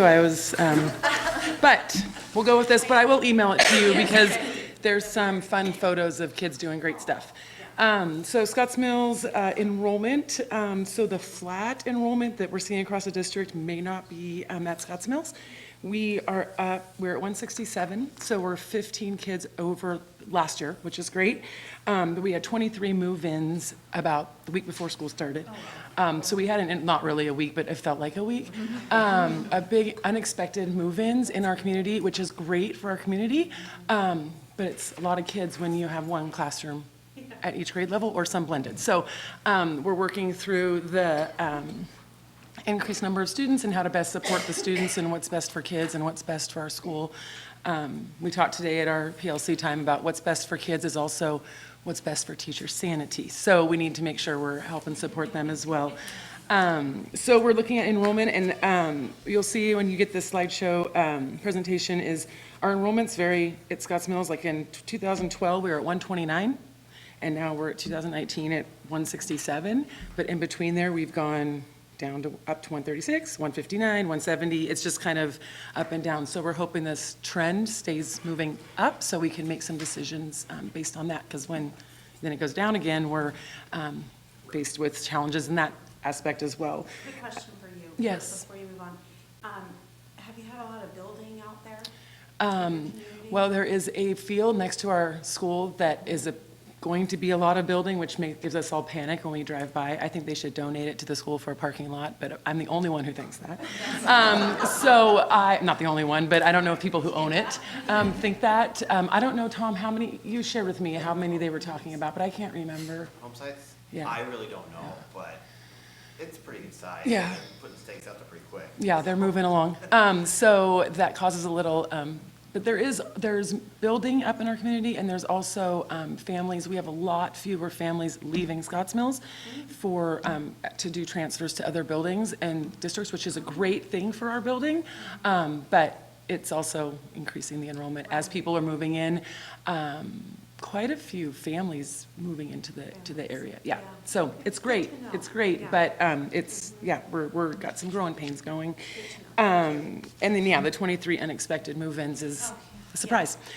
Brett beat me, but I don't know, he has quite a few as well. So some other celebrations, middle school volleyball. Our middle school volleyball team won the Little Lady Foxes Volleyball Championship, which was super exciting for them. It was very fun. And we have basketball getting ready to start. We have open gyms on Fridays right now. Our basketball coaches run just an open gym in the morning, 6:45 to 8 a.m. If you're bored, Tom, you can stop by. Some of the staff play along, and it's pretty fun on Friday mornings. If anybody can join, but Tom's right there. Community support, we've got a great PTC. They do a great job. They totally put on our homecoming float, which we won Superintendent's Choice, which is exciting. They got to drive around the football field before the game. Some kids got to ride in the float. Kids are more excited than the parents who stayed in the rain to watch, but it was neat great for our school. We received the anonymous $12,000 donation again this year. So we are quickly just trying to decide how we want to spend that money. We've got lots of ideas, but that's a great donation. Whoever is doing that in our community is definitely. How many years have you had that now? I think this is our third year, year 3, yeah. And we are not running out of ways to spend it, so it's great. We also are in our 5th year of the Peak 8 grant, which is the pre-K 8 PE grant for PE, and our kids get PE every day, which is awesome. Helen Plove is our PE teacher, and she just does amazing things all the time. Dan got to participate in the walk and roll to school event that we did. Was that 2 weeks ago? Or I don't know, 2 weeks, beginning of October. We had a record number of students, 147 participate. Some parents join in. Dan joined in.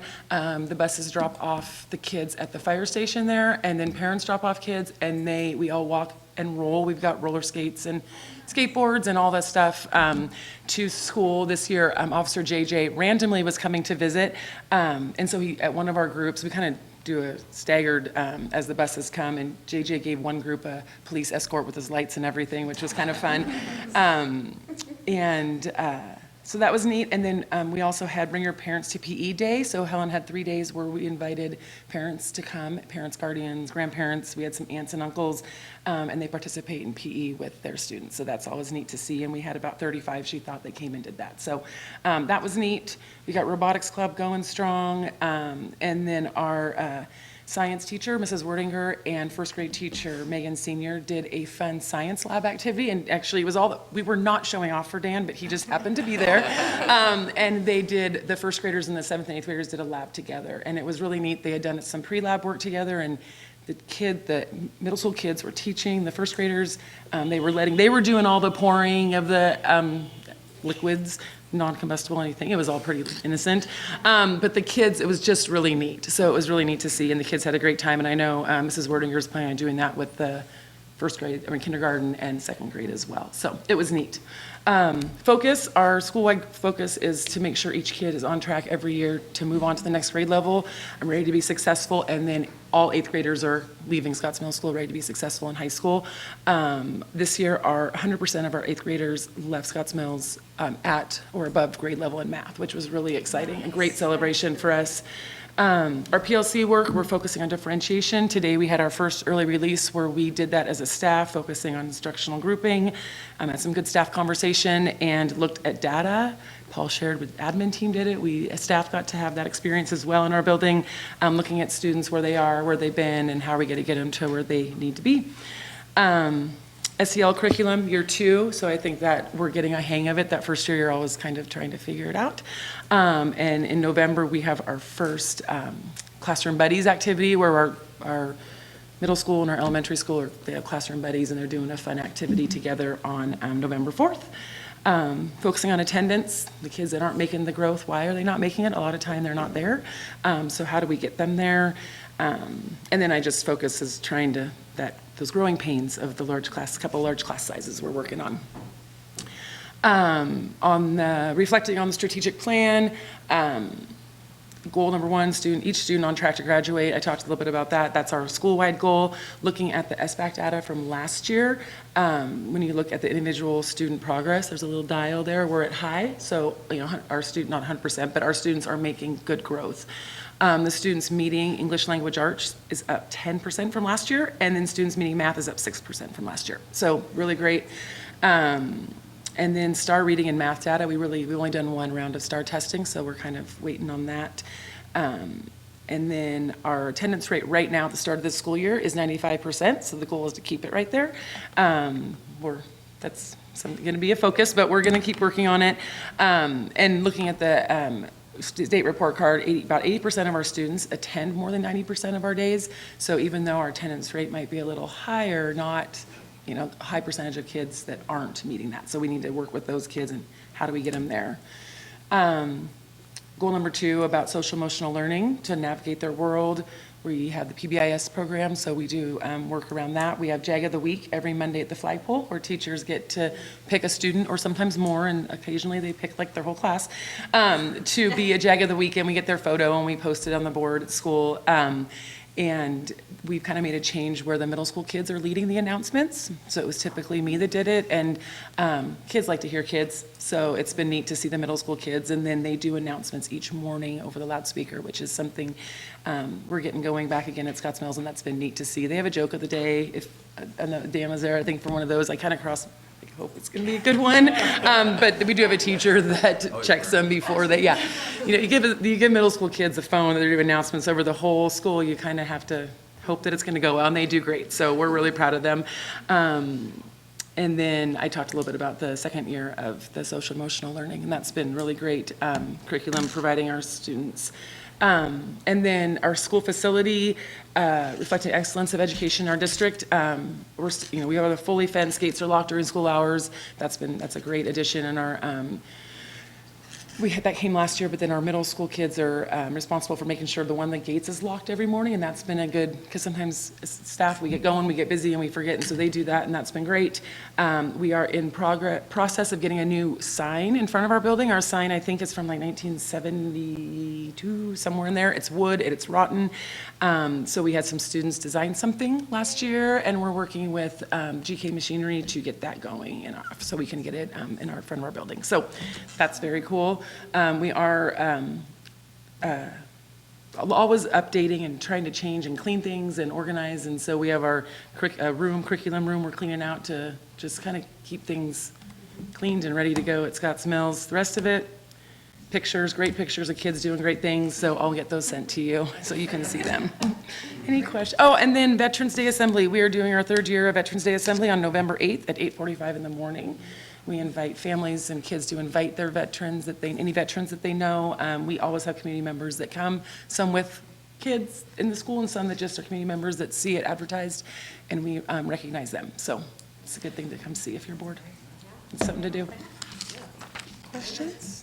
So the 15 extra kids, are you trying to do anything to change class configuration to adjust? Yeah, we are. We have lots of conversations going on. I don't know if it's a celebration or not, I'm not sure.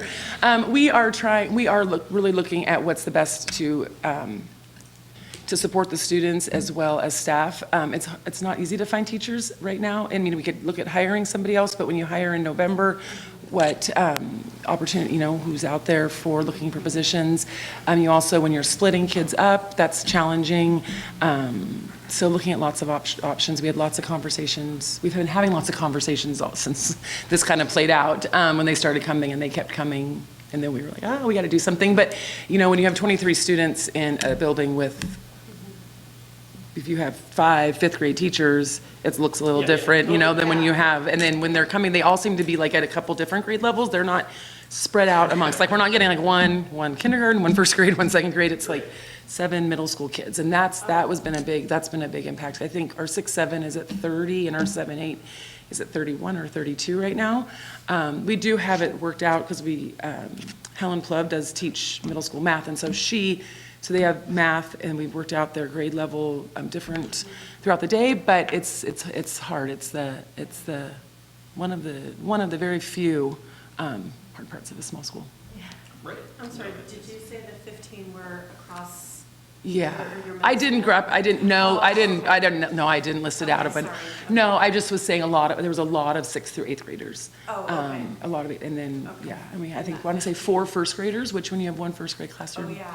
4 first graders is a lot of first graders. remember. Yeah, Yes. yeah, so, it makes a big difference, Yeah, so. okay. Yeah. Christian, quick question. I believe a conversation early in the year before school started, Paul was there. You mentioned something about how it's nice to have a science teacher. And you were hoping that might track through to high school, because I think that was one of the tougher. Is there any way that you might be able to, when do you think that you might be able to? I think at the end of this year, we'd probably be able to see a little more, like to see how this year's freshmen perform at the high school. In science specifically, and probably, all grades. Right. But I think that it's a really, to have a consistency of that actual science class, when she's doing amazing labs. And we really were lucky to get Gloria, because she's just been a great addition, and she loves science, and she loves, what she does. In her interview, she had the interview team do a science experiment. So, she's that good. Yeah. So I think by the end of this year, we'll see like how our Scotts Mills freshmen perform in high school and freshman science, and see how that impacts them. Yeah. And are the students enjoying that? Yes, they love it. When Dan was there, I actually brought him to, I was showing him the first grade. I've got 30 first graders, oh, this is a lot there, and he goes in there, and it's perfect, experiment. This is not what I was expecting. They were all the kids were and they are so engaged. It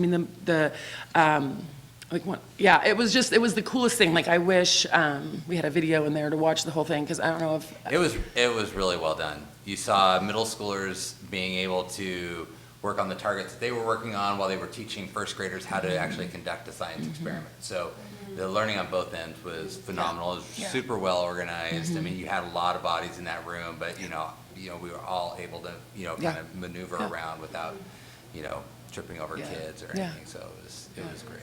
And at the end, they had a challenge. They got a challenge, and so she said, "Do you want to show them that?" I don't remember what it was called. And the kids were the middle school kids were they were excited about showing it. And some of the kids who struggle at both levels were it was really cool. It's a big benefit of having the older kids with the youngers. They really look up to them. It's neat to see, and it gives them the older kids the opportunity to be role models, which. Everybody needs that, so, yes. It sounds like an opportunity for them to really love going to school and to want to come to school every day. Yeah, I think. Congrats, great. Yeah, isn't that exciting? Yeah, that's work of hardworking teachers. Thank you. Thank you so much for being here. All right. Next up, Brett Davison, Fulton Middle School.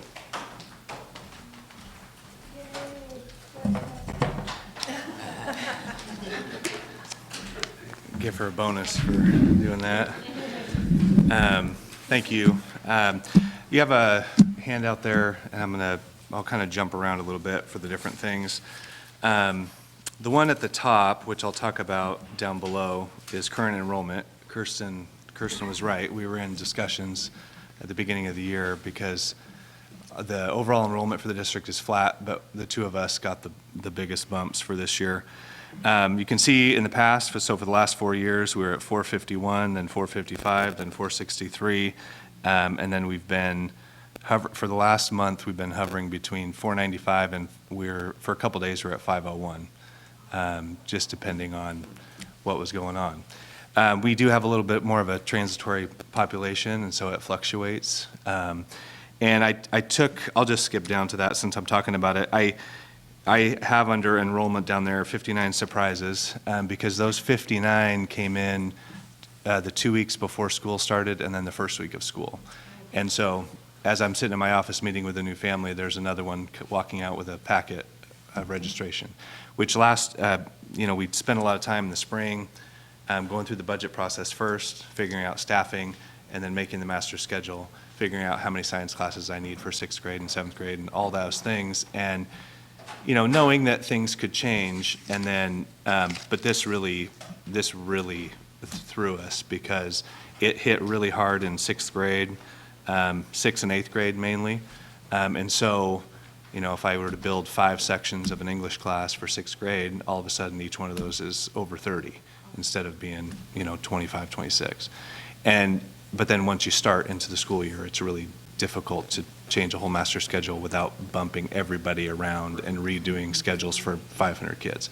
So, it was a difficult process. Kirsten and I, we were always texting each other, joking around about who was going to get some extra money from the district. But so basically, the way we approached it, it's not really good long-term solutions, but it works for right now. Talked to my staff about who might be willing to teach during their prep, which is, if you've taught before, it's a brutal thing to do, but can help with class sizes. So there was one teacher who agreed to do that, and we could move some things around and lower some 6th grade English classes and social studies classes down. One of the science teachers was debating about doing that, decided not to once class started, because you got your class, and even though it's 31 kids, they're your 31 kids in that class. And so the district agreed to pay for an aide to go in there, especially with the science classes, to set up labs and tear down and just help out. So that aide is just going around into the different classes, doing what they can to help manage that bump. So not great long-term solutions, but solutions to make it through, this year the best we can. And I did take a look at those just so you know. Out of the 59, 10 of those were in my boundary, in the district from other schools that just decided they wanted to come to the middle school. And so when you get to 6th, 7th, 8th grade, that's not an uncommon thing because of some of the electives we have, some of the sports we offer for K-8 kids to come into town. Just like it's not uncommon for kids to go to K-8 to get whichever one of the programs are out there that they want. So out of those 59, 10 were in my boundary but decided to come in. 49 were move-ins. And from the best I can tell, 11 or 12, I didn't take the time to do every single one on Google Maps, but probably 11 or 12 were in new construction, and then the other ones were just moving into different parts in town. But I didn't zoom in to see how, I've lived here my whole life, so I generally know, but I didn't know if some of those new houses were tucked into some older neighborhoods. So, so we got a bit of a spike, and that was our biggest stressor at the beginning of the year, is figuring that out for teachers and for kids. Couple just things going on. Our Taking Care of Business Day, we had 85% turnout for that again. That's what we came up with to do before the school year started, to take care of all of the logistical stuff, hand out locker combos and schedules, and that's why everybody comes, but we make them do all the other stuff too. And 85% turnout is really good. Much higher than our normal open house or things like that. So we need to take a look at what we do and see if we can get better turnout in some of those other things. We had our seismic upgrade over the summer, which was on the gym section only. We didn't have enough time to paint inside and outside, but at least that structure is sound and isn't going to come down in an earthquake. So we're happy about that. One of the things that I think I included in yours is the band program. I hired a new .5 band teacher, Tyler Miller, because Frank Petrick is full-time at the high school now. And so I got the opportunity to hire a half-time band teacher, and right now we have 73 kids in there. He also started a morning jazz club type thing, and so for 2 days a week, sometimes 3 days a week, kids are coming in at 7 and starting to do jazz band before they even get to high school. So that's really exciting. That's really exciting. So hopefully we can build a good program that feeds right into the high school. The other thing that I gave all you guys a sticker when I got here, we didn't have a mascot. We had a nice official logo, which was good, but a lot of people said that, we should have a mascot. So we talked about that for a while, and we did we basically had kids and some adults too submit options, their own artwork, and I think we had 30 to 35 submissions of kids. Vast majority were serious, some were funny, but they were really good. And so then we picked 5, and then we sent it back to the kids and had them vote on the mascot, and then we gave it to Tanya Smithberg. She's a local artist who's done some work for me also, and she just did the final rendering to make it look really nice. And so now we have that on our gear, and the ultimate goal is to put that on the gym wall opposite the Fox and put the word future over the Fox. So we're Falcons now, but we're future Foxes. And so that's kind of a long-term goal with that. So that was a cool kid-centered thing that it was really fun to do. Some upcoming ongoing things, Interact Club, we have even more kids this year. I talked about last year, Darby Hector was involved with that. She just can't stay away from school. We're middle school kids, so we have her coming back. And then Janet Deliski, both of them are advisors, and just did a brainstorming session last week with all those kids about things we can do in the community for our school and internationally. And that's just a really fun thing to do. And then we always have a lot of events, but those are just a few big ones. We partner with the Roos up at Victor Point for Adopt a Farmer, and all our 8th grade class goes up there and has a good experience with them. We put on a really big Veterans Day assembly on November 8th that you guys are all invited to. Outdoor school, for those artists and non-artists too, because it's pretty awesome, is our Art Lunch and Learn that Shanna Chandler does every year is one of the more amazing things I see. Just completely student-centered, and the work that she can bring out of those kids is pretty amazing. So you're all invited to that. That runs about 11 to 1 on January 16th. And then Career Day, we bring in as many local people as we can. I think we had 20 to 25 last year. Different business people, different occupations to talk to our kids about what they do, and so they rotate to 4 different ones and gets the conversation going about what they might want to do with their life. And so those are always good conversations. On the back side of your handout, I just took the 3 goals the 3 overarching goals from the plan, and I was just going to go through those. The first one is, each student is on track to graduate every year, and there's subsets of that. But as you see, so from our data, on the opposite side, you see I put the last 4 years on there just to give you some context. We took just like everybody else, we met in PLCs today, and I basically gave our teachers information that's a lot more broken down than this. This is an average over 3 grades, but they got the information that breaks it down by subcategory and by grade and all those things, so they can take a better look at what's going on. Obviously, we aren't pleased with the level that we're at in terms of achievement. When we look at our data, our growth is good.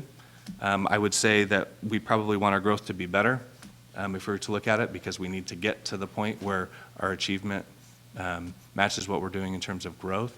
And so we're trying to take a hard look at that and see how we need to improve. And so just like everybody else, we're focusing on differentiation. I know when I was a high school teacher, my biggest struggle was I had seniors in front of me, and one senior was going to Stanford and the other one couldn't read at a high school level. And so what am I going to do? And so we're having that conversation this year about how are we going to meet each kid where they are to give them what they need. And we have everything in, we're always refining all the things that we have in place to have intervention, and we have our reading intervention and our math intervention and all our plans, and we're trying to refine those and make those as good as we can. And we're just trying to be better teachers all the time. Obviously, we've had a lot of transitions. I think that this is the first year in a long time that people are teaching a similar schedule 2 years in a row. And so I think that plays into it. I can say, I think from my perspective, and hopefully if you ask teachers, they feel the same, that we are working together better, and they are working together in content groups better than they ever have. And I think that's a big key to improving. And so it's hard for me to say, trust me, that I think we're going in a great direction, but I do believe that wholeheartedly. And I listed a bunch of things that we're doing, and all those are really important. But to kind of piggyback on some other things that people are saying, I do believe that we really value a well-rounded education. And so we do have band, we do have choir and art and coding and video tech and lots of opportunities that we want to also bring along with making sure that we're doing what we need to do in reading and math. Because like I've said before, to those of you who've been on the board in the past, our major goal is to hand them off to the high school ready for high school in every way, social, emotionally, and academically. And so that's where we're striving to do. Goal 2, our main avenue of reaching that goal is through advisory groups and through homeroom. And this is the second year of our implementation as well, but also the second year of us organizing in a 3-year rotation.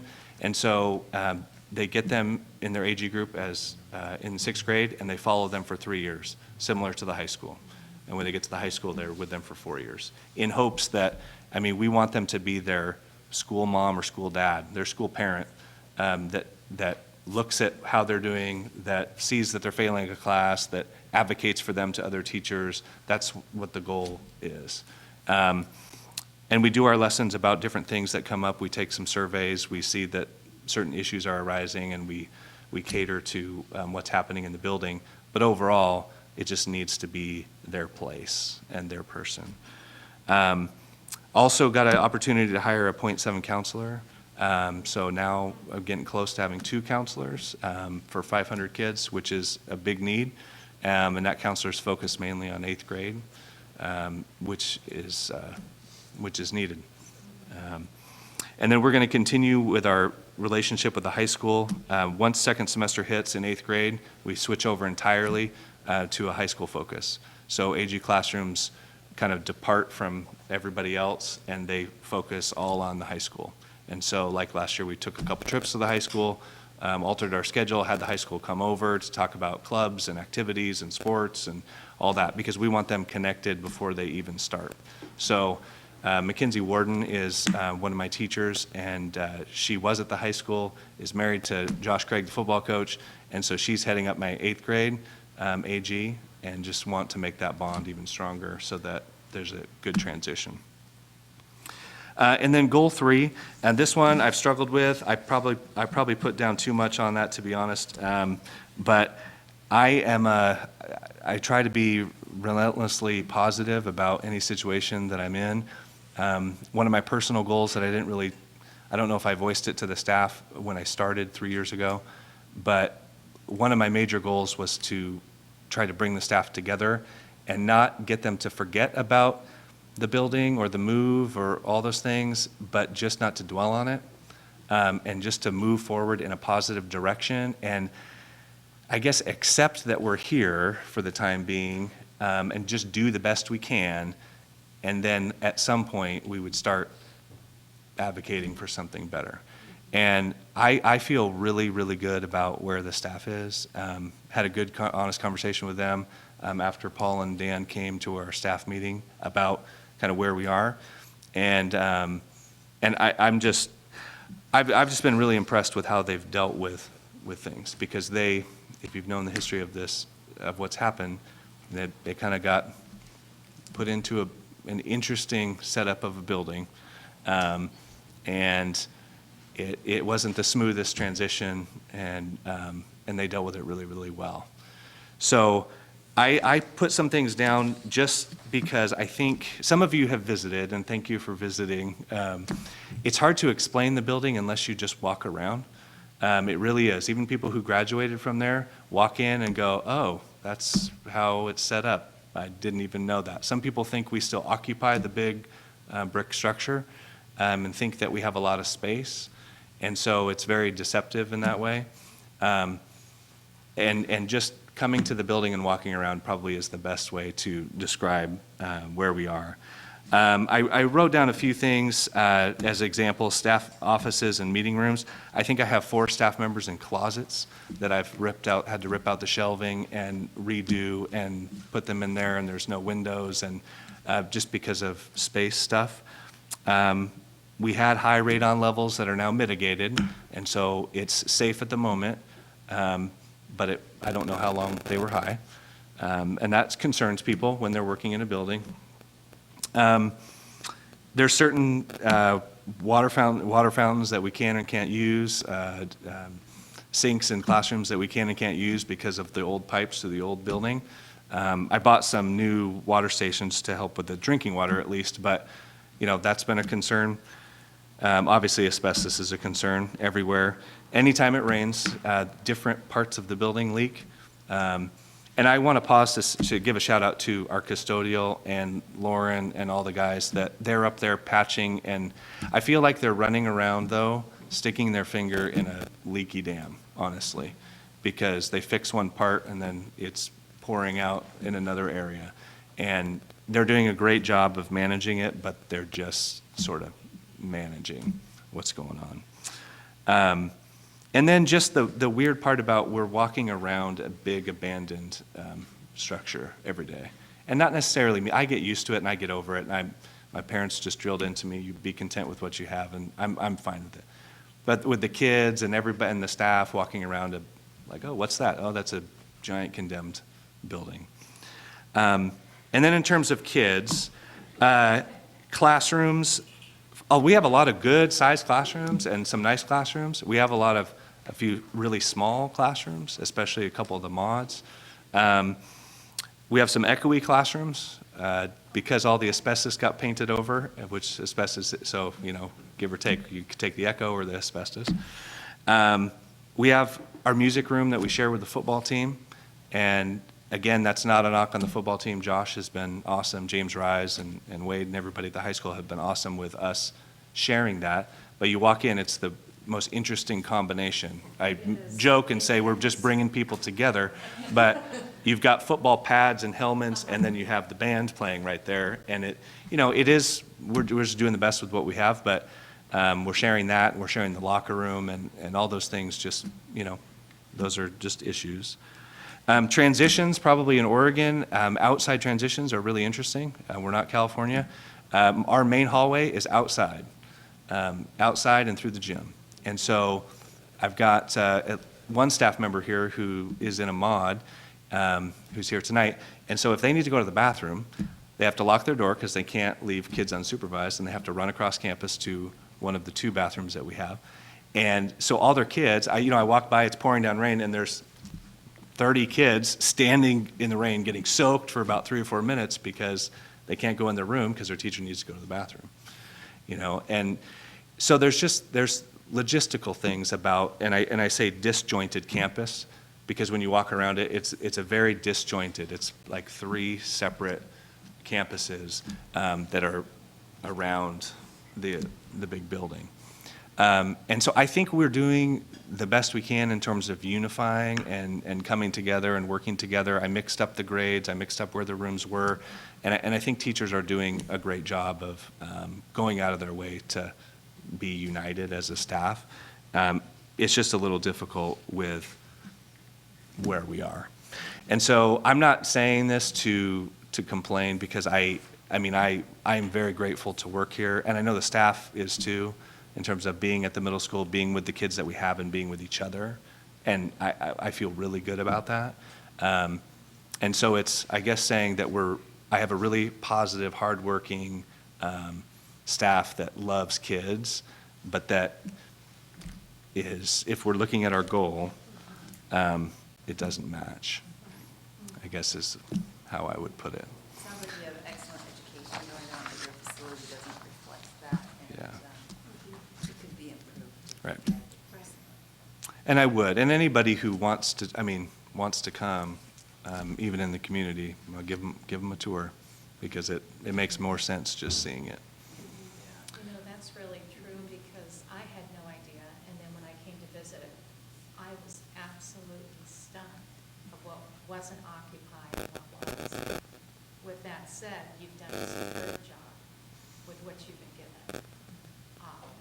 It was bright, clean. You had rooms created, like you said, for band and football. And really, hats off. You know, you're really doing a fantastic job. And that's the debate always is how much money to put into it. And so we've tended to things like the beautification stuff and the things like that, because I don't want to pour a lot of money into that. But Yeah, Shelley and Janet and I toured the building, and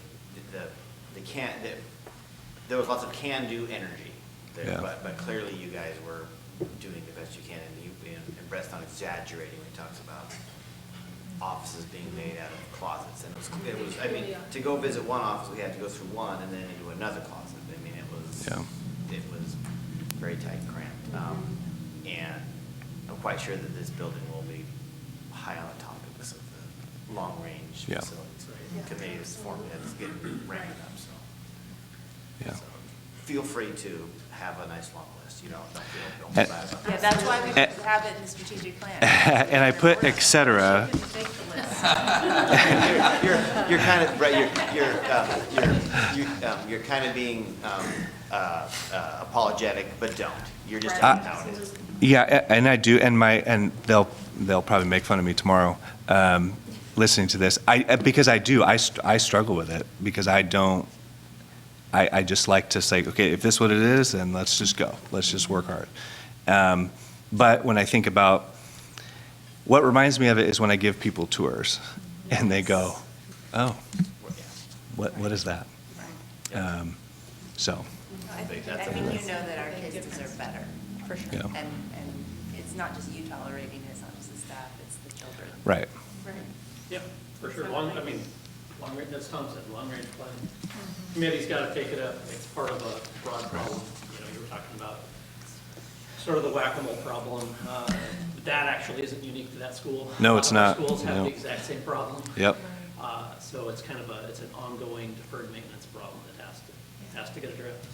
Yeah, it's a big issue. Yeah. I was just going to say, I was going to compliment you because you really have made a really warm and welcoming building.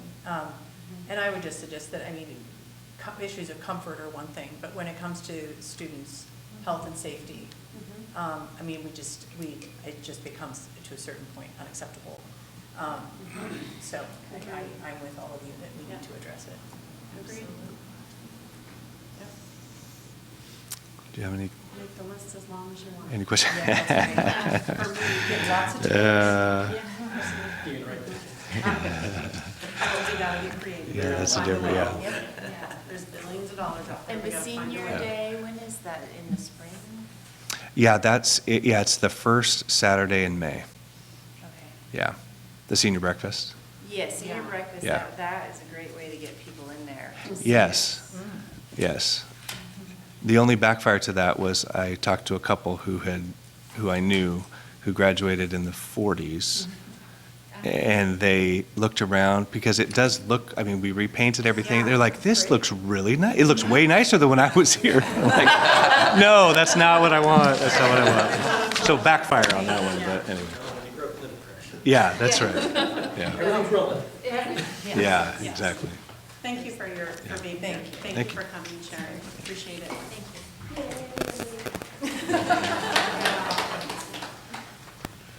Okay, next up we have board reports. Anybody have anything that they want to report on?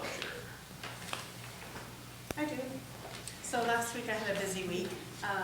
As Tom mentioned, myself and Tom and Janet, we went with Paul to 3 schools, Bethany and Silverton High School and Silverton Middle School. And it was really fun to just tour the school and learn about the programs and facilities, and it's just really fun to see the kids in class. At Bethany they had a Tillamook cheese tasting in the kindergarten class. It was really fun. It was a science project, and they were all on task and they were reading. It was quite impressive. Oh no, it wasn't kindergarten, was it? No, it was maybe second grade. I got the other class mixed up. But it was nice, it was fun. I appreciate you getting honest about going to the school, so thanks for scheduling that. And then I also attended on Friday morning the in-service day at the high school on equity. Listened to Kyle Palmer, our mayor, give a great statement coming from the city side and their view of what they want to do to help our community with equity, and he talked about racism and such, and it was very impressive. And they had wonderful speakers. It was just really, I guess the teacher in me was just refreshed to go to an in-service day and listen to, such good speakers and listen to other teachers speak and work in groups and such. So I appreciate you inviting us and giving us the opportunity to go to these activities, and let us know if you want us to go to more. I'll be happy to show up. So yeah, so thanks. Yep, that's it. Yeah, I had a really nice time too. I got to attend last Friday, and it was wonderful to talk to the teachers, and I deeply appreciate everything that was shared. What was also interesting is that Christine Moses, one of the speakers, I believe it's from Buffalo Cloud Consulting, she brought to our attention the board can be involved a little bit more, because right now we lack an equity policy. We have equality, not equity, and I think we need to be working on that. She gave some fine examples of other school districts that have very nice, well-rounded policies, and I forward those on to you, so you have that little gift in your email. So, but that's something we'll have to look at, discuss, and pursue. And I was just going to say, I wanted to give a shout out. When we toured the high school, I had not had the opportunity yet to go through the CTE buildings. Oh, yeah. And it was so cool. It was. You guys were shopping for, metal art that had been, carved out. It was really, really interesting. And I think one of the most impressive things was that we were standing outside one of the welding classrooms, and 2 students came out and introduced themselves and said what they were studying in their class, and did we have any questions. And apparently this is part of their curriculum that they do, which is to start developing some of these professional skills, being able to speak with customers or a prospective employer. And it was just really exciting to see what's going on over in that building. It's so well equipped. It really is kind of a point of pride, and I'm really excited to see all the students who are able to take advantage of it. Yeah. And they're really doing a good job preparing students for really solid careers, and that was exciting. Even right after high school. Yeah, oh, sure. Right after high school, these programs are allowing students to jump right in to, jobs, and that's terrific. That's why we have that, right? So yeah, really, really impressive. Yeah. So are they open to take commissions? Yeah, because they have plasma cutters and everything. It's phenomenal what they do.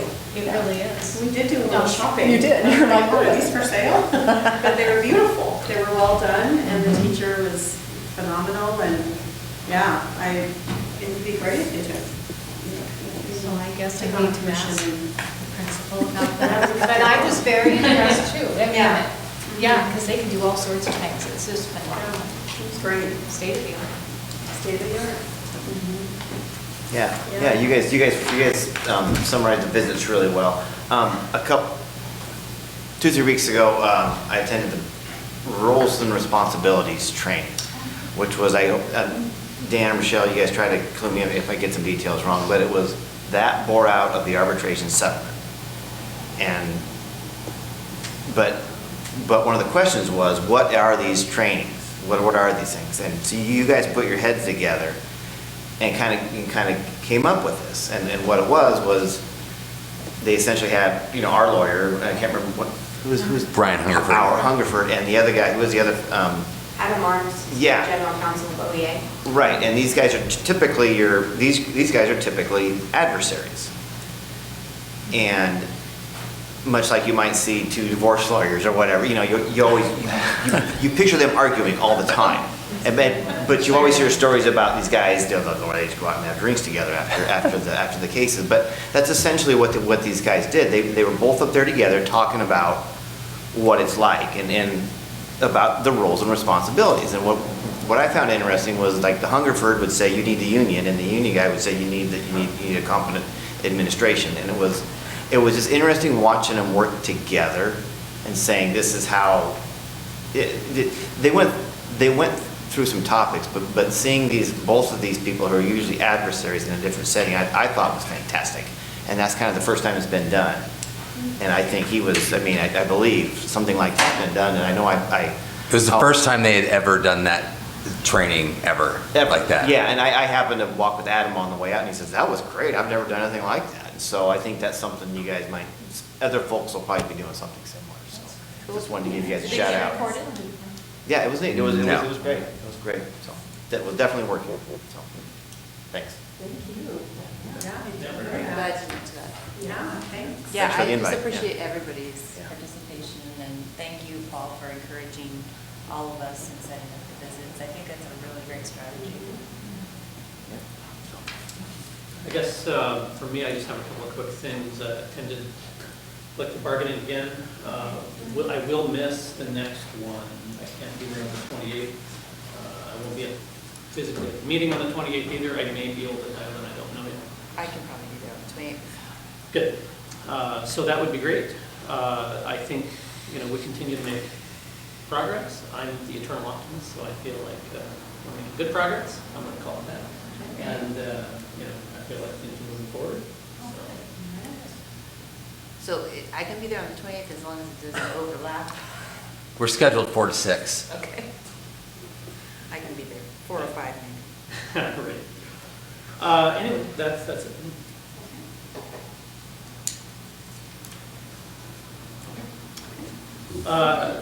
Michelle, SFBA.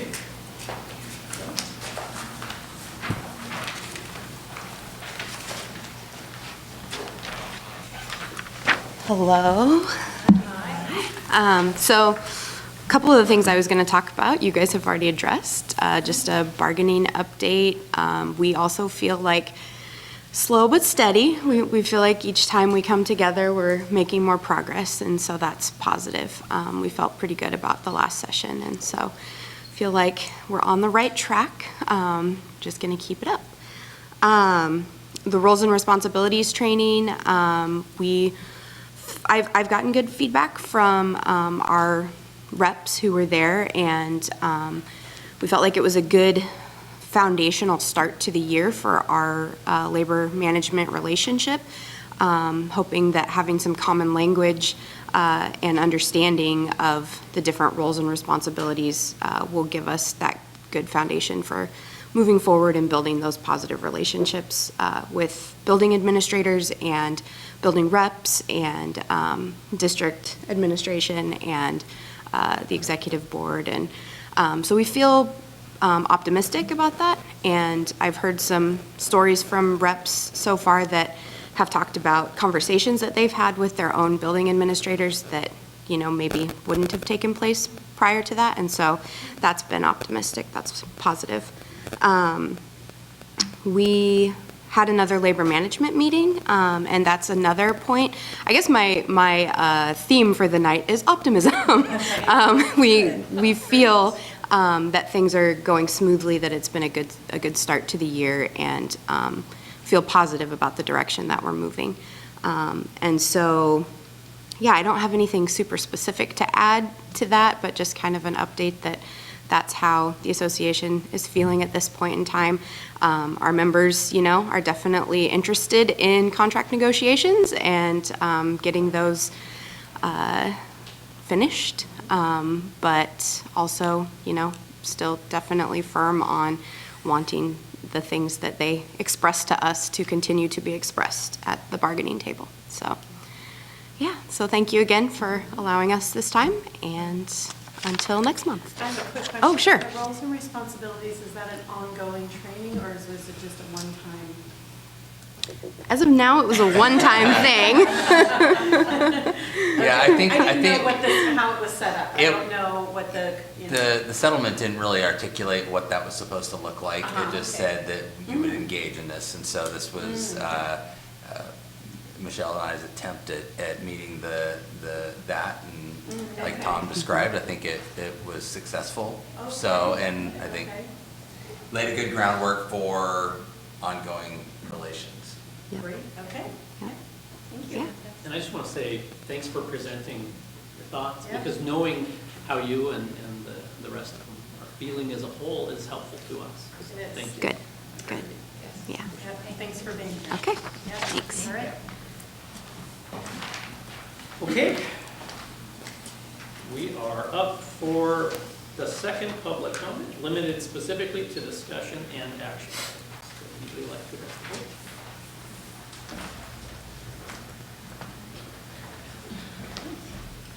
Hi. There's no pen. Do I sign in? Yeah, there's some, so we got somebody. Do you need a pen?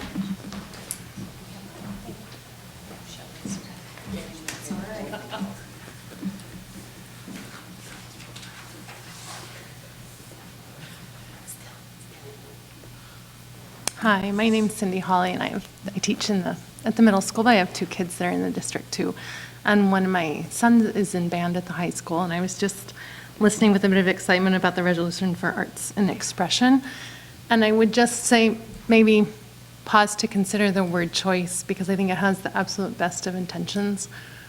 But what I was listening to it being read, and I didn't have it in front of me, but I was thinking, how is this going to be implemented?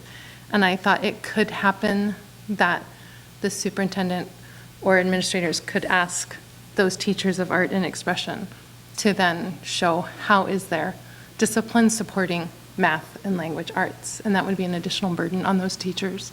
And I don't think that's the intent. And so I would just ask that you look at that word choice very carefully. So in years from now, if there's a change in personnel, that's not misconstrued. Thank you. Thank you.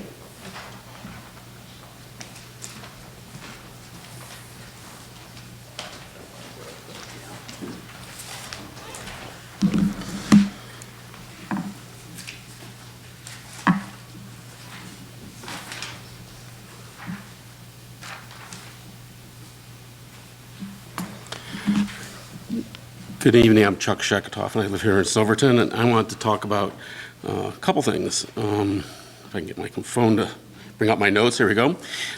First, I think it's great that you're moving forward on the arts and expression, and so thank you for doing that, and I know Lori's put a lot of time into it, so a special shout out to you. I want to talk a little bit about the search firms issue. I'm sorry I couldn't attend that meeting when some of the groups were here. I'm concerned, so I didn't hear their presentations, and I didn't hear what OSBA owned up to as far as problems with the last one, but I know that from a post on Facebook that Mayor Palmer did, some confidential information got out in the community, and I'm not sure what other problems there were, but to me that was a strike against OSBA, and it's great they owned up to them, but you know, this is a big part of their organization. They have a lot of experience. Those are mistakes that maybe shouldn't have happened. So I hope you'll consider that. I think it would be irresponsible to not look nationally for candidates. I'm assuming, maybe wrongly, that some of the out-of-state candidates you seriously considered, and that's sort of one example. I think it's also important if you have any commitment to equity, inclusion, and diversity in hiring, you have no choice but to look nationally, and actually to take special steps to reach a diverse population, going to affinity groups, whether it's administrators of color, organizations, to universities. My sister-in-law is a PhD in education and teaches on the faculty at Washington State University in Vancouver, and she runs a whole program there about diversity in education, and it's goes to conferences and stuff, and it's those areas where you get the word out to get a better pool of candidates, and that's really important, contacting those associations and whatnot. And to put into perspective, I think that Superintendent Peterson wants people to use, I think you need candidates who look more like our students' future, and more like our students' future than, frankly, this board and administrators who are here tonight look. And I think that's really important, and that's another reason why you should be looking outside. And then last, a lot of funding sources, especially in the foundation type, which I think this district should be looking at seeking funds for all the time, increasingly are looking at the ability of the organization to expand its diversity. And if they ask about your process and hear you only did an in-state hiring process, they'd be concerned. So thank you. Can I speak to that? Yeah. Go ahead. Sorry. I just wanted to say that OSBA was the only group who actually addressed the issue of diversity and talking to candidates of color. So it would be worth going to the film if you were interested in that. I probably will. Thank you. Yeah, and Chuck, John, you referenced some confidential information that got out in the community. That was not OSBA's error that caused that. Yeah. Correct. That was not. That's okay. I'm just, you just heard what you heard, and I can just, yeah. No, I'm not calling you out. I'm just. There are things that someone running a program can do to minimize that, and I'm not convinced they did what was needed to minimize it. So I'll just leave it at that. I'll leave it at that. We can't because of confidentiality. Okay, thank you. That's very good. Thanks, Chuck.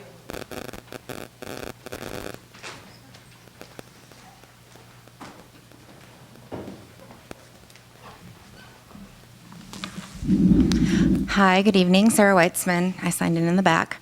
I'm going to try to speak fast because I have a couple personal opinions I wanted to share, but then I also have something from Silverton Friends of Music. My personal statements I wanted to make was just on Budget Committee, if you would, please read through your policy again. I know that myself as a community member last year, I was more upset about extending term limits when you had a large group of people that applied. You kind of have a similar situation this year. But you guys get to make the choice. So I also wanted to speak about the superintendent search committee firm. I heard all four of you, I think, that were kind of leaning towards OSB, the A, that you could kind of see here there was missteps.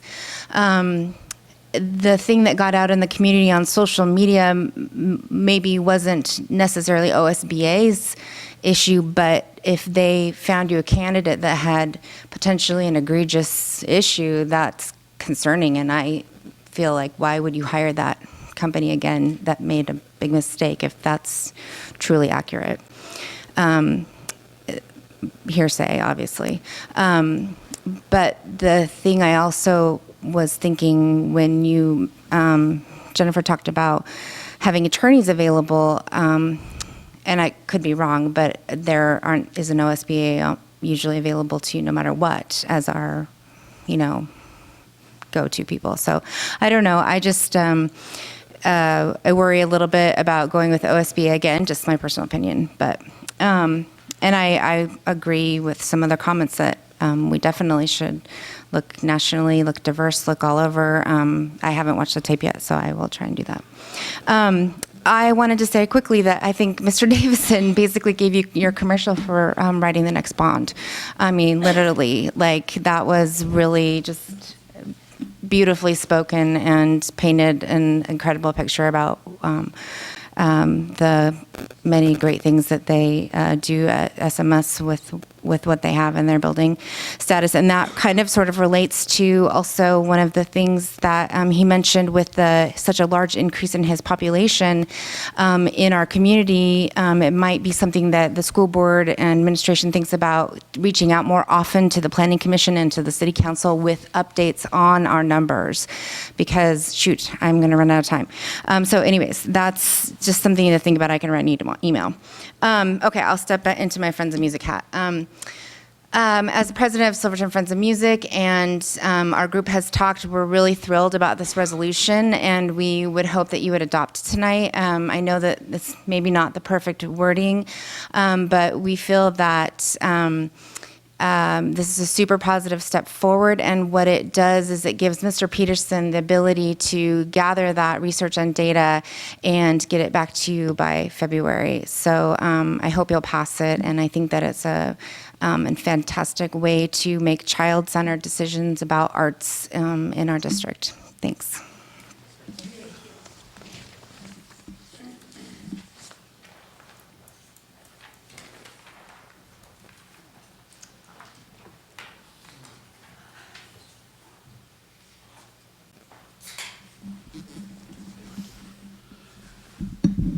Good evening. I sent you some written comments on part of your agenda tonight, and so I'm not going to go over those again. I do want to emphasize, however, that whichever headhunter group you choose, that it would be important for the board to insist on that group involving the parents in the school. 2 of the 3 you interviewed or interviewed you were silent on that subject. And so I have a sense from the discussion tonight that you have chosen probably not the one I would choose, but I think it would be very helpful for you to, in the district, for you to have as much parent input on the selection of the superintendent, not the values that they would bring, but the actual selection itself. I also want to say that with regard to the budget committee, which you've discussed, I'm a little puzzled by why you don't involve the budget committee in reviewing the qualifications of the new appointees. You take that task on yourself, I understand that, but those of us who are public members of that committee are going to be working with the new members as well, and while we may not or should not have a vote on who you select, we should at least be present and able to know them and comment on anything that we as members of the committee might be concerned with. So I would urge you to open the process up a bit and include those of us who are actually on the budget committee. You're only half of it. Then finally, I just want to say I am absolutely thrilled with the process that you're going through and with the relationships that you have with one another, the questions that you're and subjects that you're bringing up with one another, the interaction that you're having with your superintendent and with the other staff in the district. I've met with them myself. We've had long discussions. I'm very pleased with the work they're doing and the work they're doing with you.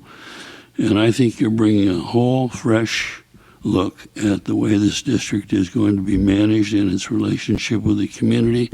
And I think it's wonderful. Thank you.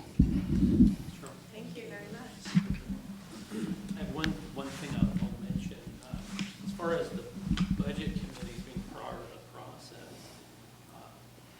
they are automatically part of the process. I mean, those are open meetings, so there's no reason for any of them not to attend and get the same introduction as the board is getting those meetings.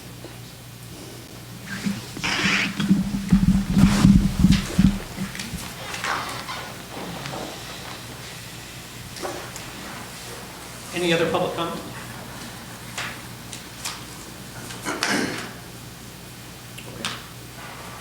We're going to move into action items.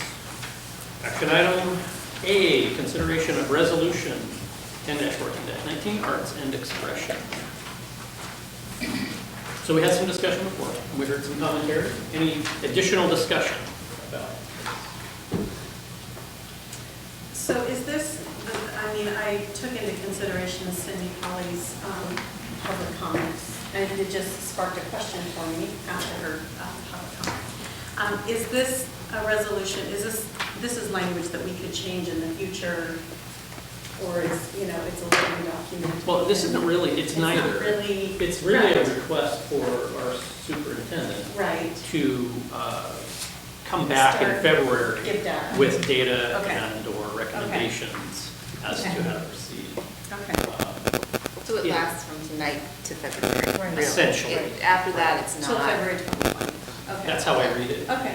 And then ostensibly, we could write another one Yes. based on what Mr. Peters presents. If we want to really continue sort of this value statement, which I think we might, then we could write another resolution to sort of take us into the next. Correct. Okay.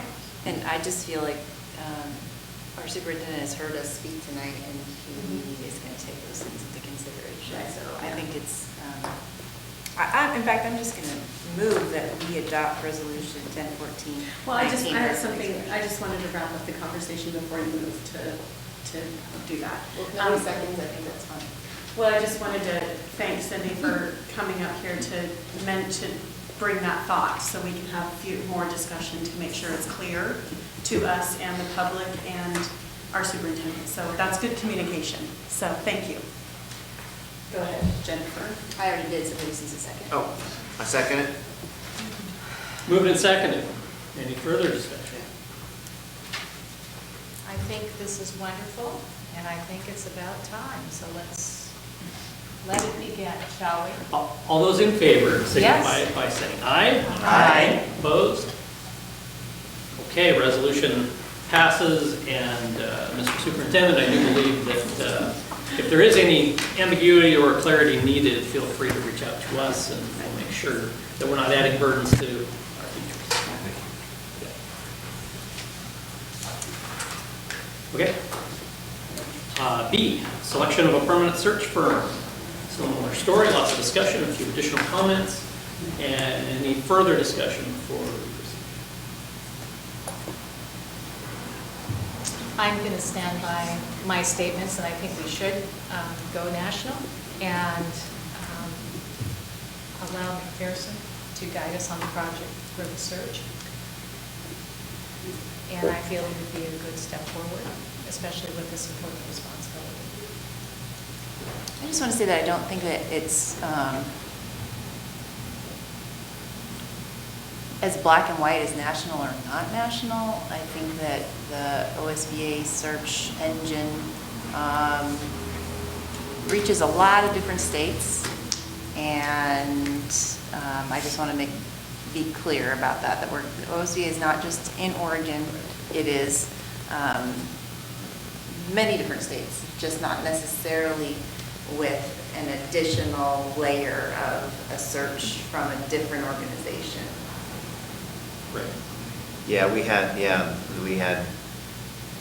for the interim process, we had applicants from Arizona, Alaska, Montana, Colorado, I think I'm missing a few states, but we had. Yeah, there were a lot. They cast a It was wide, certainly not they a- cast a Well, I do remember Greg McKenzie specifically saying that when he does the search to find applicants, he goes from Texas to the Pacific Ocean. And so I think that's what, I was like, so you only do Texas, Arizona, Nevada, you only do that? He wasn't, so I think that's what was another reason. I was like, well, I think we need to do our due diligence and hire someone or hire a company that doesn't just, is limited to the West Coast. If we're talking about just states. Yeah, yeah, I'm, Yeah, I can't remember wish I remembered the statistic he gave, the OSBA gentleman. I believe he said that in Oregon, 90 and 95% of your hires will be from in-state or the bordering states. And so that's where they focus, and then they go out a little further aside. He saw it as an optimization. Yes. Basically, because and you can reach out nationally, but are you going to have actual candidates apply and experiences to you? Focus on your most likely pool. So that was, yeah, I'm for OSBA. I'm going to be supporting OSBA. Anyway, Mr. Chair, I move we hire OSBA for our permanent superintendent search firm. Second it.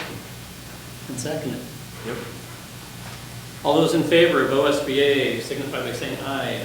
Aye. Opposed signify by saying nay. Nay. Okay, motion carried. 4-3.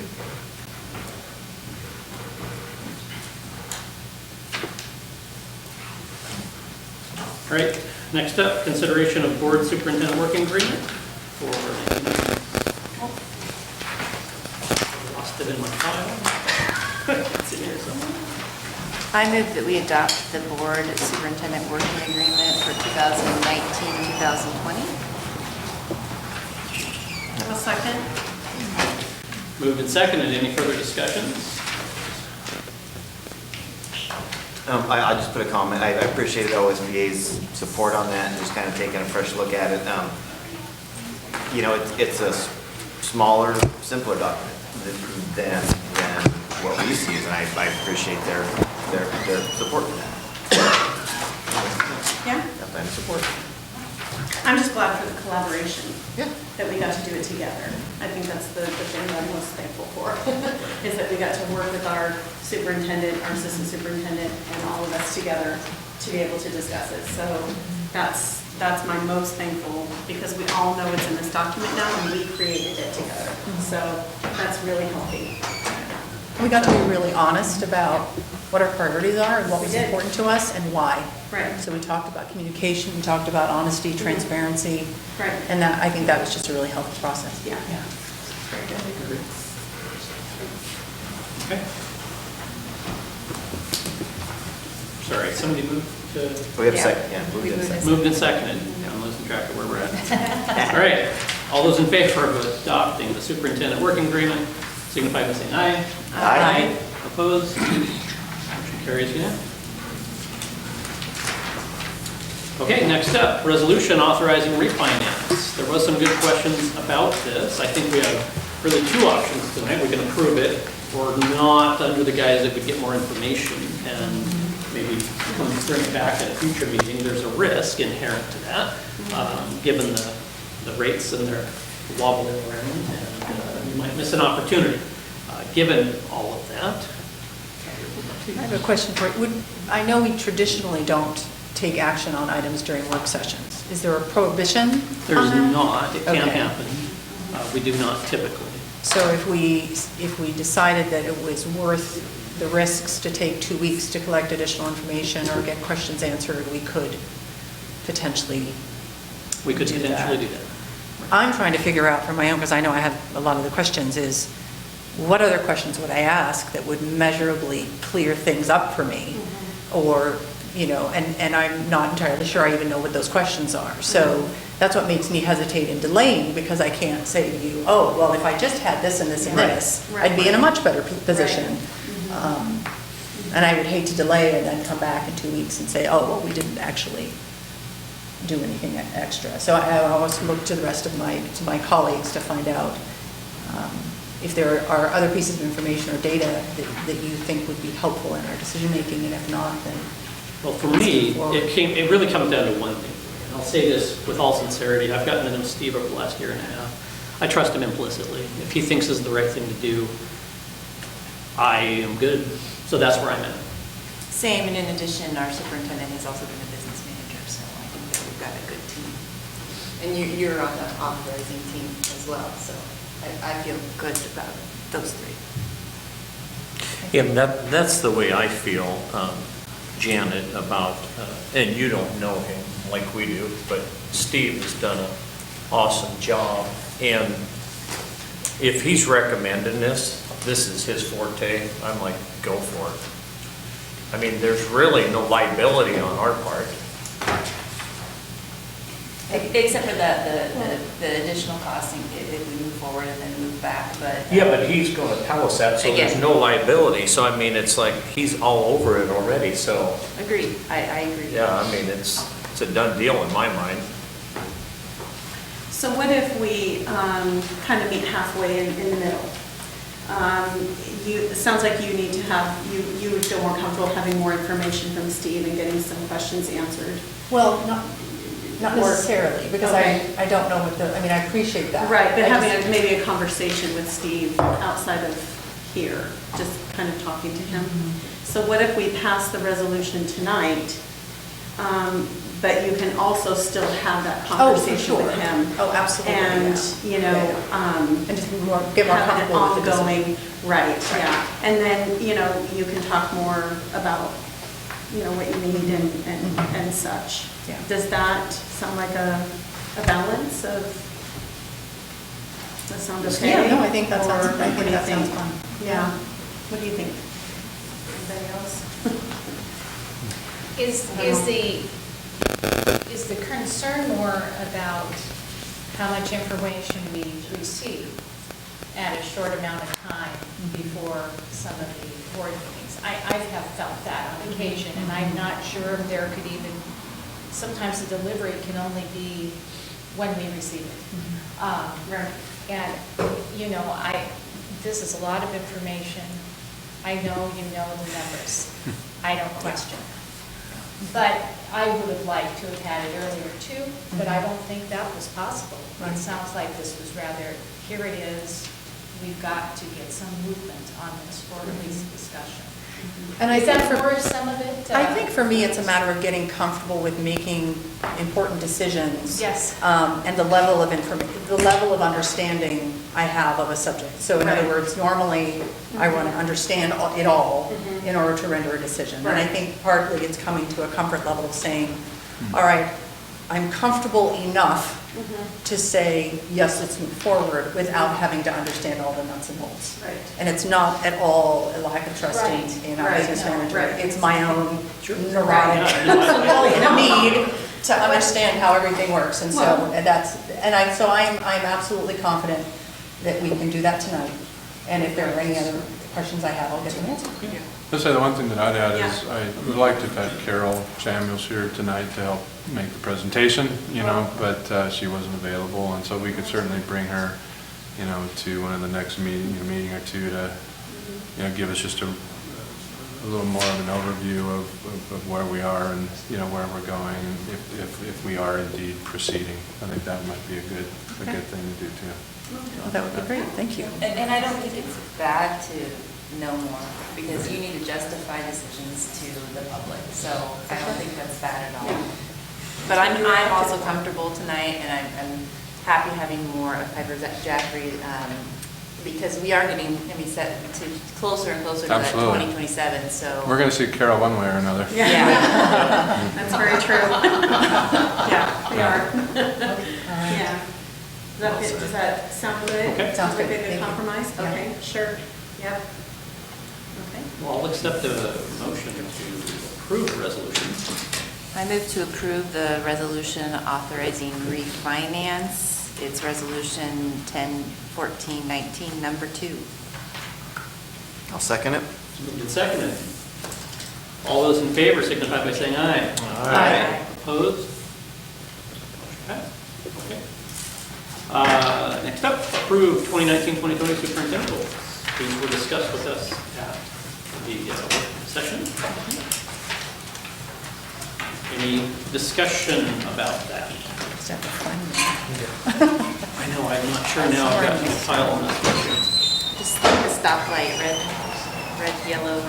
Right. Oh, there we go. That's Yep. what we intended. I think we had a great discussion about this at our work session. I like the format. I like the idea that, I think everybody's on board. I think you were on the phone. We're not looking for perfection. We like realistic, and that the way you presented it really helps make that clear. Honesty is good. Yeah, I deeply appreciate the work that you put into this and laying everything out for the board to let us know where the priorities are. And I think it looks really fantastic. Really. A quick question for you. How often, I see your updates here in blue, how often do you anticipate wanting to do that, wanting to update? Is it just sort of as things shift and change and there's an update to provide? Yeah, I haven't set a schedule. Okay, okay, I was just curious. Periodically, I will do that, probably a couple of times throughout the year. I should get you an update on that, so that would be completely appropriate. appropriate. Okay. I'll work with the chair to get those on the calendar. Okay, Right. perfect. Yeah, sounds good. Again, I'll accept the motion to approve them. Mr. Chair, I move we approve the 2019 through 20 superintendent goals. I'll second. Moved and seconded. All those in favor, signify by saying aye. Aye. Opposed? And that's a wrap, unless anybody has anything else. Meeting adjourned. Thank you.